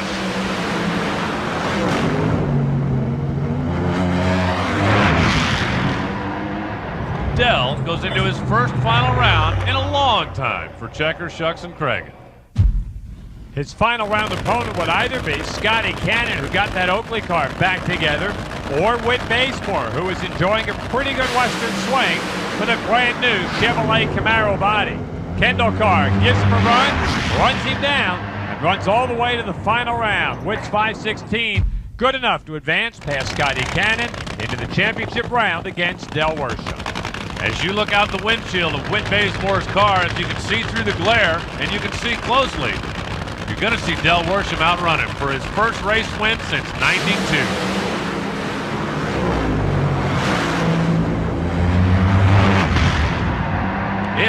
been a while, but the Checkers, Shucks, and Cragen gang hasn't forgotten how to celebrate. Hey, when we first left, I saw him for a second. He disappeared, and didn't seem the whole way to sitting there for half an hour. And I thought of 100 different ways we were going to win and lose, and at least it worked out our way today. It did work out their way today. Been a long time since we've seen him in the winner's circle. On we go to the Autolite Nationals in Sonoma, California. That's the John Force juggernaut heading down to the racetrack, daring anybody to stand in their way. Well, it's close. We'll take a look at Jim Epler back again with Jerry Tolliver this time. Tolliver's in the near lane. Epler on the far side. Epler coming off that nasty fire and then has a nasty explosion. This one might even be a little more attention-getting than what he had the week before in Seattle. Brings it sideways, demolishes another body on the race car, but again, would come back and race again. If there is such a thing as good news, when the back of the body came off, at least the fire around the driver was let go. So Epler could see, was not sitting in a fireball, and was able to just lock the brakes up. Chuck Beal in the far lane seems to get thrown to the wolves as he meets up with John Force in round number 1. Force hardly ever gets beaten in round 1. Until today, Chuck Beal wins and then has a Jim Epler-like explosion. Body comes off, cuts in front of Force. They tangle the top end, and that could have been really nasty. Well, we just had a situation we were going after, and I think it put a hole out. It drove me right over on the center line. I didn't cross it. When I come back, I thought I was going to go around him, and he blew up. I was hoping he'd cross the center line before he got to the lights. Then he got in front of me, turned into a NASCAR race. Couldn't get off his ass. And hell, it ain't his fault. It's part of the game. It's a shame lose a $100,000 hot rod, but that's what Castro and them guys pay us the bucks. Coyle, we'll fix it. We'll get after Tony to win this race. A wild ride for both drivers, but they both got out unharmed. In the final, Frank Pendergast for Penthouse Magazine, Red Lion Oil, and his car owner, Jim Dunn. The other lane, it was the Red Hot, Whit Bazemore, who done everything but win one so far here on the West Coast Tour. He would remedy that in a hurry. Frank Pendergast smokes the tires, and Witch Kendall Turtle Wax CD2 car gets the win for car owner Chuck Etchels. John Force would still lead the points. Tony still in second, but Witt still harboring hopes of running down Pendergast for second place, and yes, maybe even John Force for the title.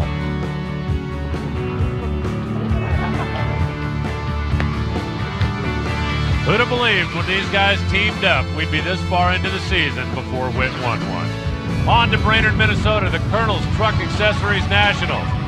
Qualifying highlights once again. This time, it's Ron Capps. We haven't spoken much about Capps on this tape, and that's because a lot of his season has been like this. Broken parts and broken dreams. The guy who won 5 races last year has been virtually locked out of everything this season.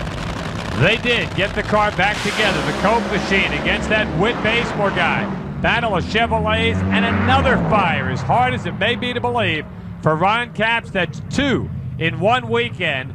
Bad times hit for the Copenhagen Chevrolet. Bazemore would get the win, going to the final round against John Force in a classic Ford Chevrolet matchup, and all Ron Capps could do was hope for better days in 1999. Final round in Brainerd. John Force, Whit Bazemore. Whit trying to make it 2 straight. Force trying to reassert his dominance. And for John, today was the day to get back on top.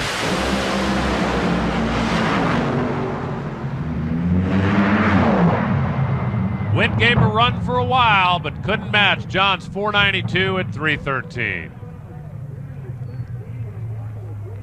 Credit really goes to a fine race car with Castrol and Mustang, but Austin Coyle heads this team. Bernie Federley backs him up, John Medlin, Tony. 20 guys out here makes this happen. They raced this old Chevrolet, so we're excited. We got around them today. The teams took 2 weeks off to get ready for the biggest race of them all, the U.S. Nationals, which also plays host to the Big Bud Shootout, $100,000 for the best fuel funny car, based on qualifying from the year before.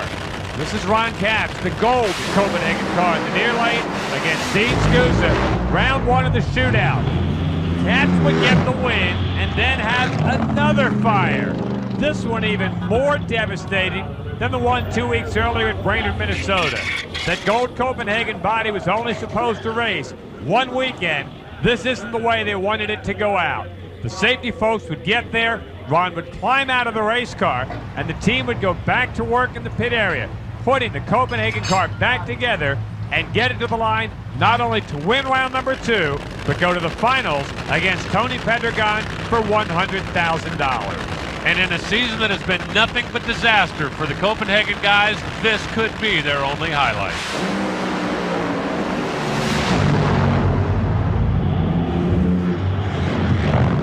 You saw that Tony was out on him, then the clutch came out of the Syntec car, and Ron Capps picks up the $100,000 Big Bud Shootout bonus. That might almost pay for all of the parts they've destroyed in the last 2 weeks.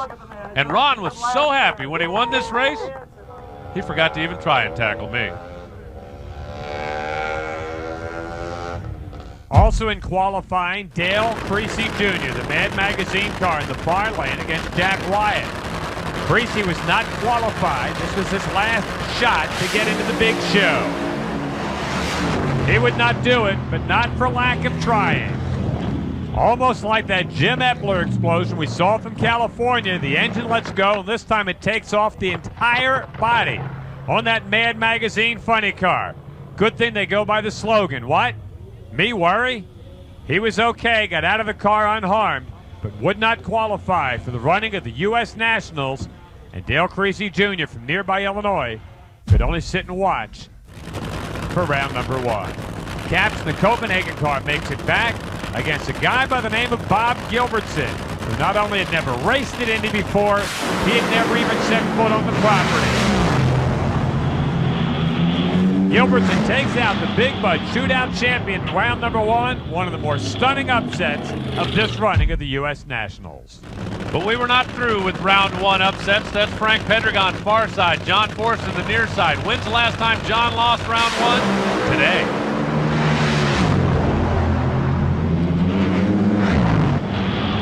Frank Pedregon sends the champ packing, 499, 302 miles an hour. Tony Pedregon would be next up from the lone survivor from the Castrol Syntec Ford camp. He would get that pesky Bob Gilbertson in the near lane. Gilbertson, some said, lucked out in the opening round. He had a wounded Ron Capps. Well, there was nothing wrong with Tony Pedregon, and he was sent packing as well. Gilbertson goes to the semifinals at the biggest race of his career. In the semifinals, he would take on Jim Epler, now driving the second World Wrestling Federation car. That is the Undertaker body. How'd you like to look out the window and see that? Well, it may have scared Gilbertson because his day came to an end.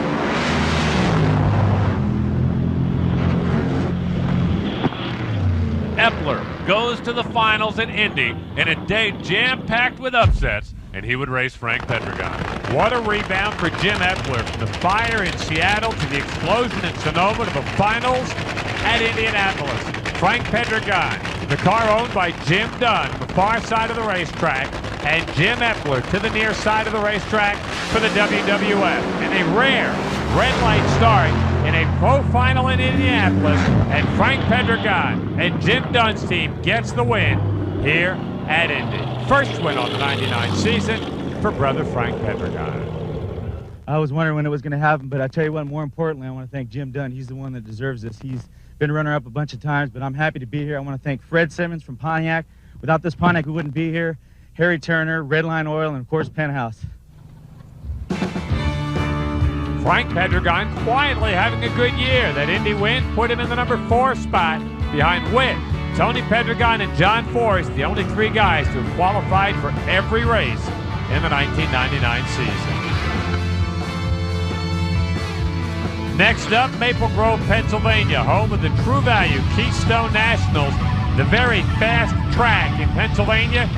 Saw Tommy Johnson Jr. making a great surge in the second part of the year at the wheel of the Interstate Batteries car, take on and beat all comers as he adds his name to the list of drivers who have won national events in both Top Fuel and Funny Car. Tommy Johnson Jr., the latest winner in the Funny Car Tour. And the Interstate team was not finished yet. Into Heartland Park, Topeka, a couple of weeks later. Another final round, this time to match up with John Force, and this time, well, what's Force done all year?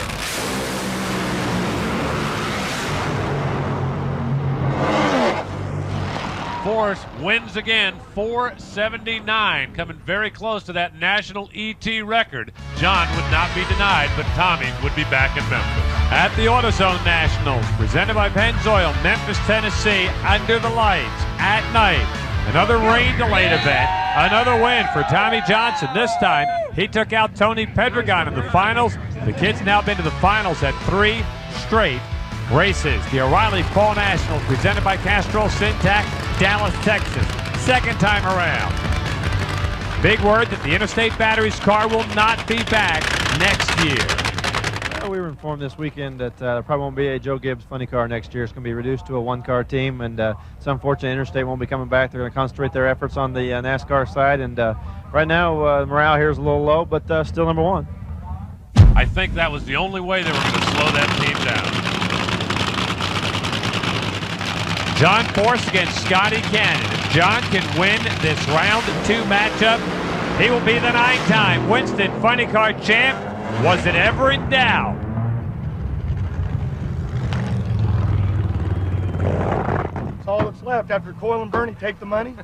The champagne. I'm gonna run. John not only clinched the title, a little icing to that cake, he won the race. With 2 events to go, there would be no catching John Force. Next stop, the Matco Tools Super Nationals in Houston, and Force unrelenting on the troops in the funny car category, as he has been through the 1990s, would meet up with that resilient and resurgent Jim Epler in the WWF car in the final round.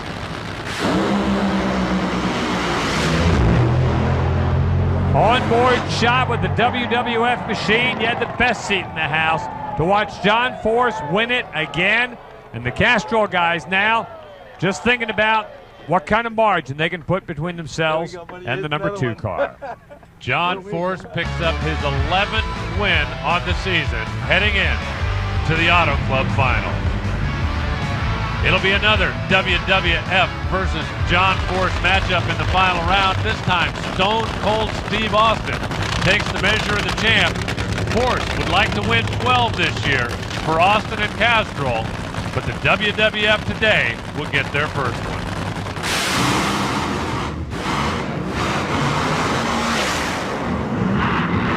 A wild pedal fest, and what a way to end the 1999 Funny Car season. Jerry Tolliver and the Stone Cold Steve Austin gets the win, but John Force is still the champ, and as Stone Cold would say, that's the bottom line. Tony Pedregon wraps up the number 2 spot.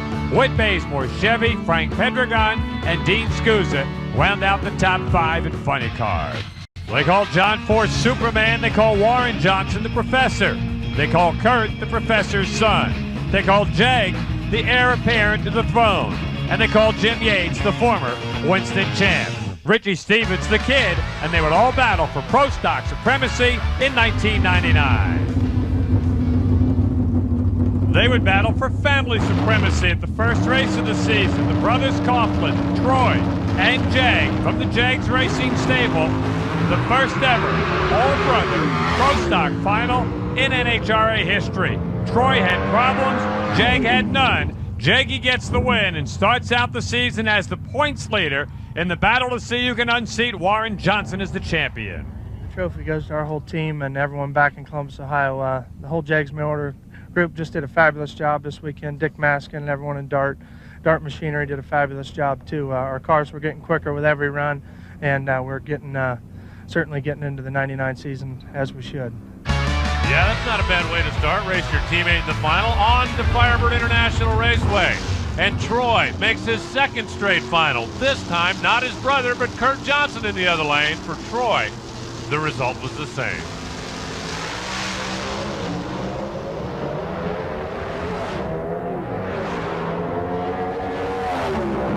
Kurt Johnson wins it going away. And how'd you like to beat Troy Coughlin? 2 races, 2 final rounds, He's third in the points behind his brother Jag and KJ that leads the way. Warren Johnson in the 4th place. I got a feeling he shouldn't be counted out with 20 races to go. The next stop, the Mac Tools Gator Nationals. Greg Anderson in the near lane used to work for Warren Johnson. Alan Johnson, no relation to the far side. Watch Alan Johnson's wild ride.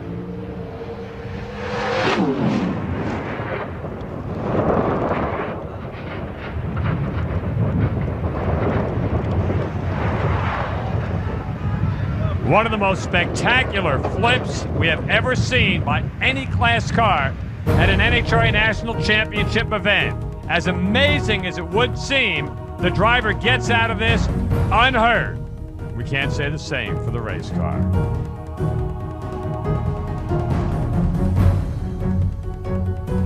Alan, that was the wildest ride I've seen anybody take in a long time. You're okay? Yeah, I think I'm okay. Just a little sore. Just drove it too far. Wanted to win too bad. He would come back to have a great season in 1999. Warren Johnson on the left side, the aforementioned kid, Richie Stevens, Valspar, Pontiac out of New Orleans. On the right side, looked like he was headed for New Orleans, right out of the starting chute. Warren Johnson, right down the center of the racetrack, gets the win, sets track record, 686, 201 miles an hour. That's why they call him the man. They also call him the Mac Tools Gator Nationals Pro Stock Champion. Got every point there was to have, including #1 qualifier and new ET record. On to Texas in the O'Reilly Nationals, where Kurt Johnson, on his 3rd final round appearance, finally gets his first win over Mike Edwards in his first trophy of the year. Edwards would then go to the next race in Texas and go to the finals again, this time against Dad Johnson. WJ in the near lane, Mike Edwards on the far side. Edwards and his Duco sales and service machine would have the best seat in the house to watch Warren's GM Goodwrench Service Plus car take his 2nd win in a row and close the gap in the battle for the championship. Now Warren only trails his son Kurt by less than 2 rounds of competition. Jay Coughlin fell to 5th after not qualifying there, and he would not qualify again a week later in Richmond, Virginia. Jag has fallen on tough times. The 200-mile-an-hour club was filled up in Richmond as Mark Powick recorded his first ever 200-mile-an-hour blast, as did Richie the Kid Stevens, Jim Yates, Greg Anderson, Troy Coughlin, Alan Johnson, and Mike Thomas. The club is now full. Now the first guy ever to run 200, lest you forget, Warren Johnson. And he has more 200-mile-an-hour runs to his credit than every other pro stocker combined by a bunch. In pro stock competition, there's Richie Stevens back up against Alan Johnson. Told you the drag racers were a very resilient bunch. His dad Roy watching on, and Alan Johnson coming back from that horrendous crash in Gainesville would take on Richie Stevens in this championship round. And what a way to rebound for the Mopar Dodge machine as Alan Johnson comes all the way back to get the win. We worked for, 4 years now, and everybody busts their hind end in the shop. We think sometimes what we're doing out here, you know. And gosh, all the hard work's paid off, and hopefully we can do some more this year and give the other 2 Johnson boys a run for their money for the championship. At the Advanced Auto Parts Southern Nationals in Atlanta, Georgia, Warren Johnson stomping ground. Nothing like trying to beat the professor on his home court. Richie Stevens in the near lane, and once again, Jay Coughlin falling further behind, failed to make it for the 3rd race in a row. Red light for the kid, Richie Stevens. Another win for the professor, Warren Johnson, who is now less than 1 round behind his son Kurt in the battle for that Winston Championship. Kurt, you had him down. You should have taken him out. Jim Yates, 3rd. The kid is 4th. And brother Troy rounds out the top 5. We go on to the Mopar Parts Nationals in Englishtown, New Jersey, where Jag Coughlin picks up the $50,000 prize in the Holly Pro Stock Dominator Duel.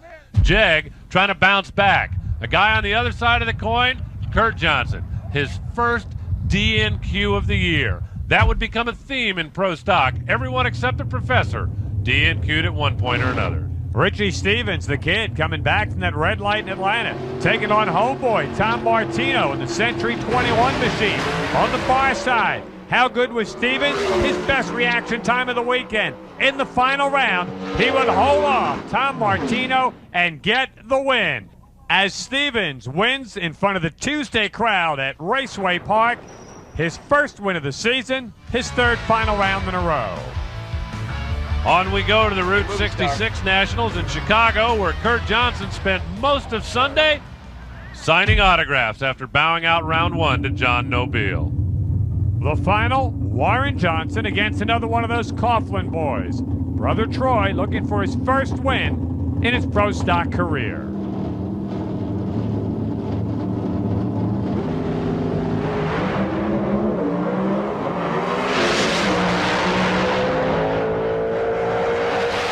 Wouldn't happen today as Warren Johnson, who let one slip away last year, wins it in 99. We gave this race away last year just because of our stupidity, not even ignorance, stupidity.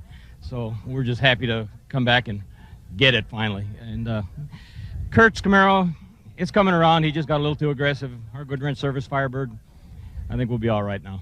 Even the professor can admit when he makes a mistake. Warren Johnson stretches the lead out over his kid, Richie Stevens, Jim Yates, and Troy Coughlin round out the top five. Troy's got to be starting to wonder if he's ever going to win one of these. Into the Pontiac Excitement Nationals, presented by Summit Racing, out in Ohio, and it's Warren Johnson's white Pontiac again. In the other lane, again, it is one of those Coughlin boys. This time, Jay. You begin to see a pattern develop. A great rivalry. Warren and Kurt on one side, Jag and Troy on the other.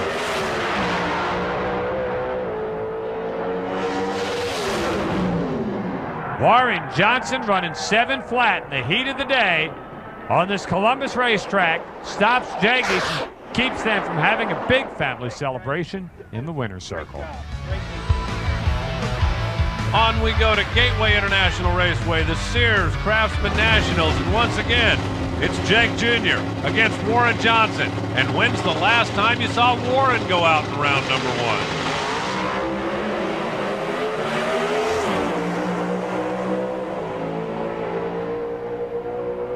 It had been a long while, but Jaggy sends him packing early.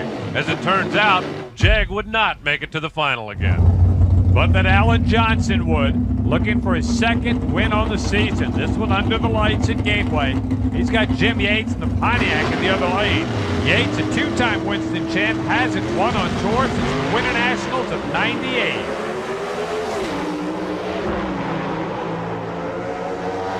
And by the slightest of margins, and on a whole shot, Jim Yates gets his first win in about a year and a half as he takes the championship at Gateway Raceway.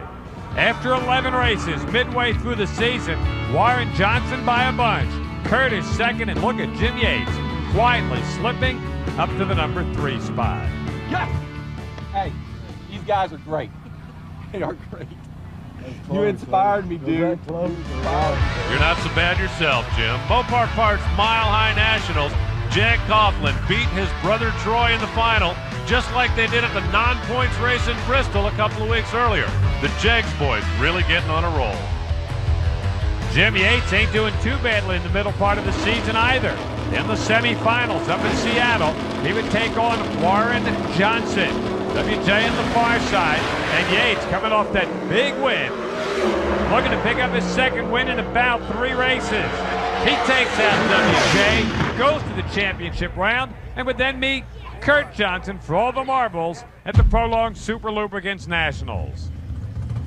Kurt Johnson struggled in the middle of the season, but the AC Delco Chevrolet is back on track, and he was more than ready to uphold the Johnson family honor against Yates in the final.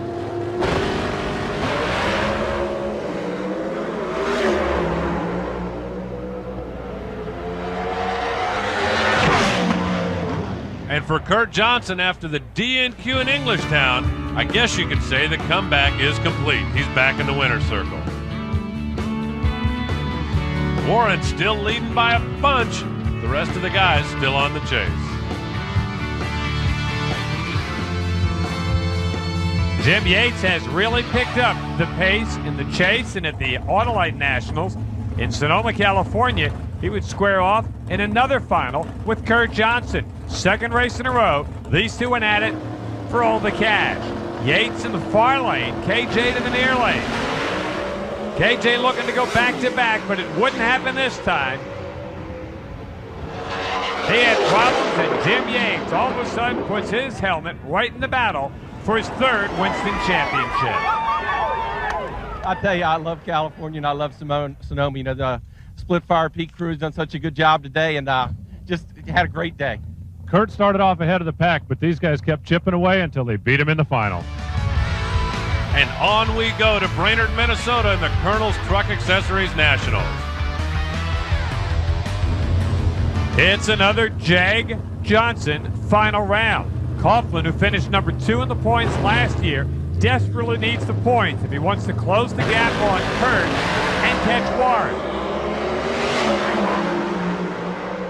He gets some of those points right here, and little bragging rights as he takes out the Professor in the finals.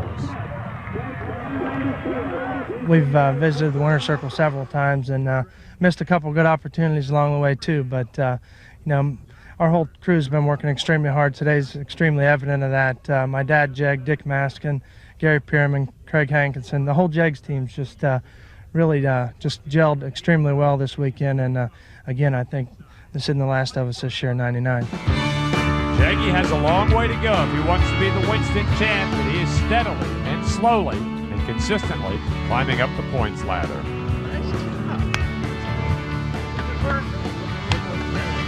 Indianapolis and the U.S. Nationals will be the next stop on the NHRA Winston Tour. Greg Anderson, we talked about him earlier, used to work for Warren Johnson. How about this? The final round of the biggest race of the year, and Greg Anderson, the pupil, in the final round against the Professor. Warren Johnson driving his Superman car for the first time this season, and since the time they unloaded it, he looked like Superman.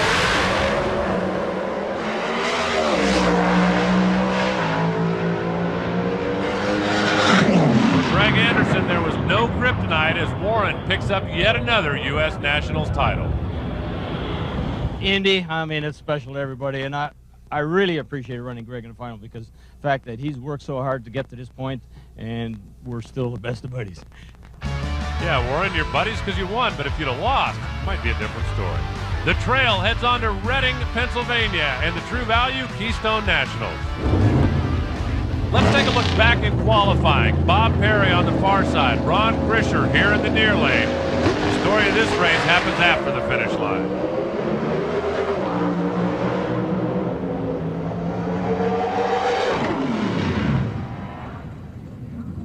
Bob Perry gets sideways across in front of Krischer and hard into the wall. Ron doing a little defensive driving out there, trying to keep from getting his Pontiac torn up at the incident.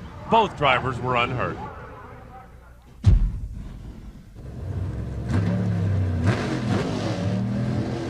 The finals, a pair of mail-order Ohio-based cars. The Jags car against Mark Powell. Powell hasn't won since '95. Almost stole it on the line, but ran out of juice at the top end, and Jay Coughlin wins for the 4th time in 1999, his best season as a pro. On we go to Heartland Park, Topeka, and Mike Edwards, for the first time anyone can remember, wins Pro Stock from the number 16 qualifying spot. They've announced Mary Lou Kite's selling the team and they won't be back. They're going to go out in a flash of glory.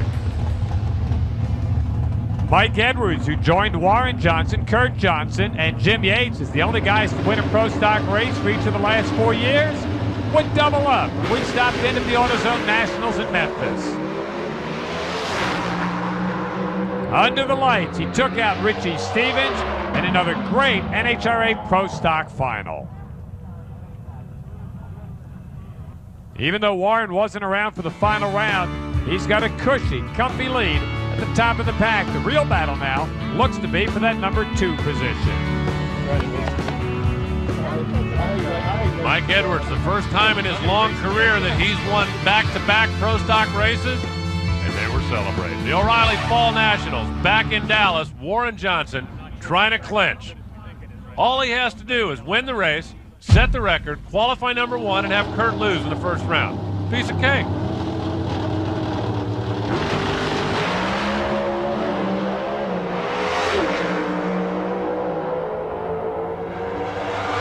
That's step 1, a new national record at 6:82 and the number 1 qualifying spot.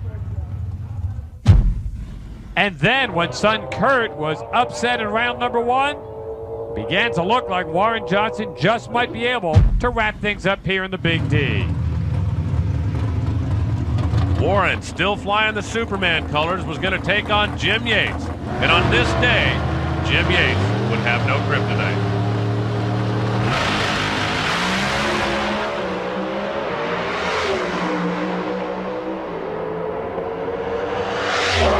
That wraps it.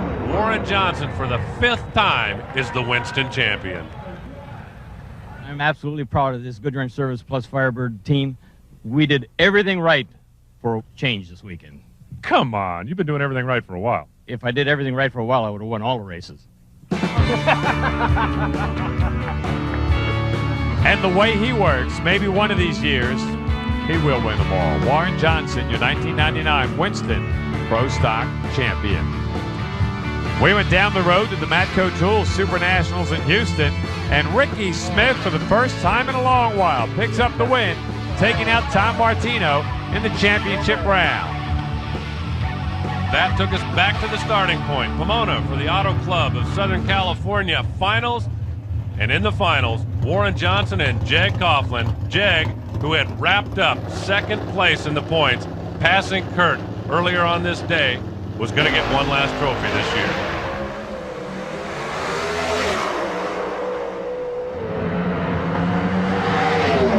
Saw Warren's car moving around a little bit. Jaggy doesn't care. He gets the trophy. He won the first one and won the last one. My hat's off to the whole Jags team. We've just had one phenomenal year. Today we snuck by Kurt for number 2 in the points, and that was our main goal here, other than to win the race, obviously. And you know, 99's been a great year. We're already looking forward to 2000. Warren Johnson wins it going away. Tip of the cap to Jeg for that great late season charge. KJ, Jim Yates, and the kid, Richie Stevens, wrap up the top 5 in 1999 Pro Stock car. Pro Stock Bike in 1999 would appear to be a 2-racer battle. Angel Sealing and Team Winston against the 2-wheel version of Superman, Matt Hines, the reigning and 2-time champion. Then there's the new kid on the block, Antron Brown, running for Troy Vincent. That kid can flat out ride a motorcycle. Like the trucks, the bikes don't run at every race on tour. Early in the season, it would be Angel Sealing against John Smith. Angel gets the win and starts out her quest for the 1999 Winston Pro Stock Bike Champ in a big way. This is a fairy tale weekend. Team Winston and Star Racing, one hell of a combination. I mean, to get the record and the number 1 qualifier and to bring home the trophy, this is awesome. Let's just see if we can keep doing this the rest of the year. A 138-point race, the most you can get for Angel. She would meet up with Antron Brown in the finals down in Dallas, Texas. Coming into the final, every racer against Antron had fouled out. And Angel completes the cycle as Antron gets his first ever national event win.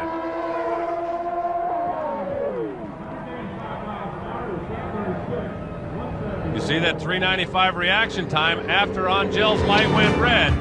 Antron's automatically goes green. Angel, on the strength of 2 final rounds and 1 win, leads the points. AB in second. John Smith, number 3. On we go to Atlanta, Georgia, the Advanced Auto Parts Southern Nationals. Angel Sealing, another final round. This time it's Matt Hines on the other side. Matt needed to stop her to try to claw his way back into the points chase, but on this day, it wouldn't happen.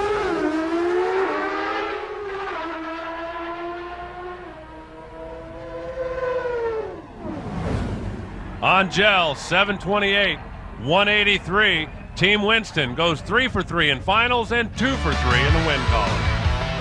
Things only got worse for Matt Hines in New Jersey. He was beaten in round number 1, dropped to 4th in the points. Angel Sealing beats Greg Underdahl for the second year in a row in the finals. For the second year in a row, she's the winner.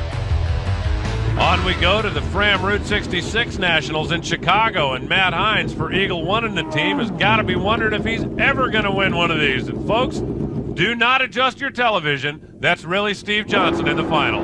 Matt finally wins one.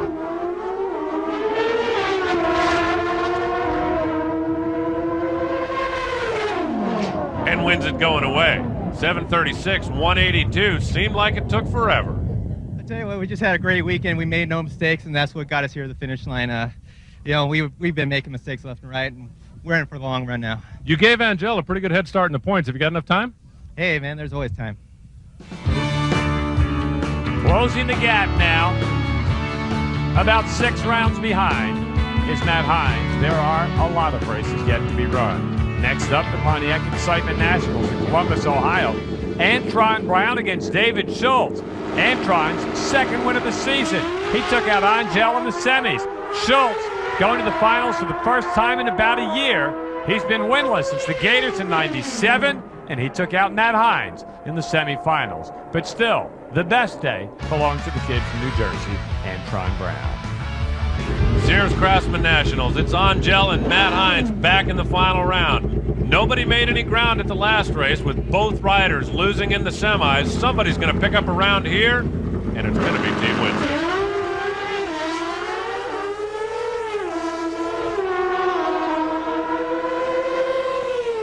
Angel extends the lead by 20 points, 731, buck 82, and even Matt's got to be starting to wonder if he can catch her.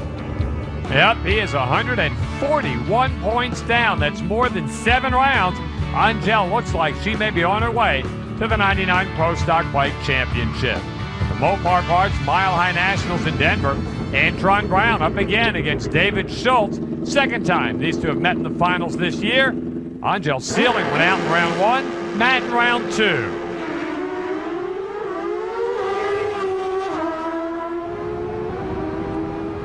The nifty onboard camera as David Schultz gets the win. First time in a while he's been in the winner's circle. Dave Schultz, I have the feeling you were beginning to wonder if you were ever going to need to expand that trophy case. That's exactly what I was going to say. I was wondering if this was ever going to happen again. I'm glad it did, and I hope it's a roll now. Antron moves around Matt and into the number 2 spot. It looks like Angel, Antron, and Matt going to duke it out for the championship. Congrats, though, to the Sunoco rider, the 6-time Winston champ, Dave Schultz.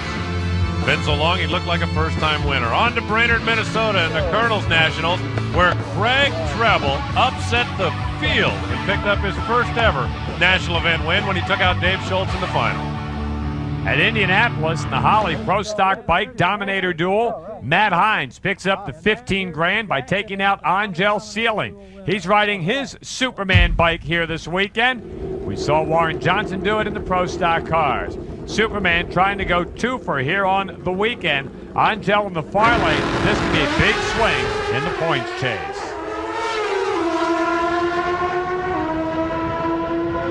And Matt Hines would double up here this weekend. Doesn't get a whole lot better. Wins the Holly Pro Stock Dominator Duel, the Indy Nationals, and beats Angel in the process.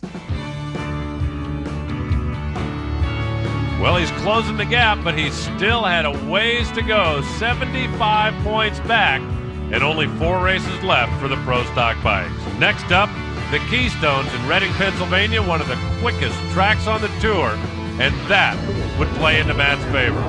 He set an ET record in qualifying. That's worth 20 bonus points.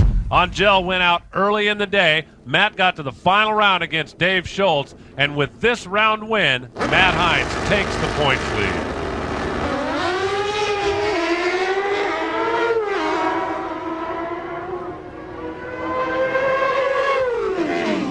That 75-point advantage that Angel enjoyed coming in disappeared with her second round red light. Matt now on top for the first time this year. Antron Brown holds down the 3 spot. At the AutoZone Nationals in Memphis, Tennessee, Angel had some help. Her teammate, Fred Collis. Under the watchful eye of Jackie Bryce, who's married to George Bryce, who owns Star Performance, who owns both these bikes, Fred showed up, to see if he could help Angel. Well, he did. He took out Matt Hines early, and he ran Angel in the finals, and Angel gets the win. Great day for the Star Performance bikes, and especially good for Angel. I know I'm supposed to be a lot more excited than I am right now, but Fred Collis is an awesome racer, and he had me so nervous just now that I just messed up my run, but fortunately I had a better light than he did. Team Winston and Star Racing, obviously with both bikes in the final round, are doing one hell of a job. And to all my family that's here rooting me on, thanks, guys. That put Angel back on top of the points with just 2 races to go. Next up, Houston, the Matco Super Nationals. Round 1, Matt Hines and Brian Ayer. Matt, another ET record.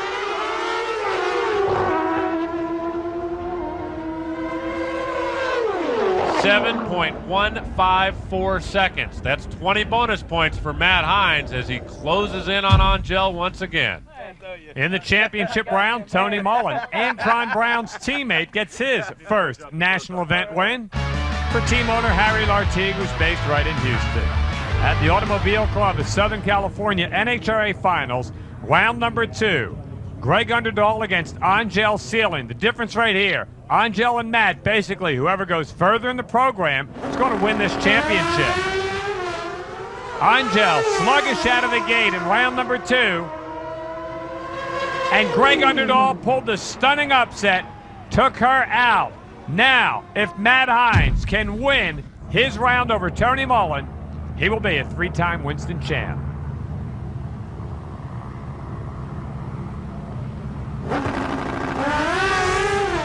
And Matt would do just that. In typical, dominating Vance and Hines performance, Matt Hines tracks down Tony Mullen and wins the title for the 3rd time. Hey man, the pressure was on, and I've been saying all along, whoever makes the most mistakes is going to lose the championship, and it happened just then, and oh man, I'm like ready to cry, man. It's just been an incredible season. 2 warriors now that the battle is over with. I hate to have to do it all over again next year. Wow, what a year it was. Oh, by the way, the race, Antron Brown beat Craig Treble in the final to pick up his 3rd win of the season. 3 different riders with 3 wins. What a year for the bike. Matt Hines by 8 points over Angel. Antron Brown with a great year. The resurgent Dave Schultz, Tony Mullen round out the top 5.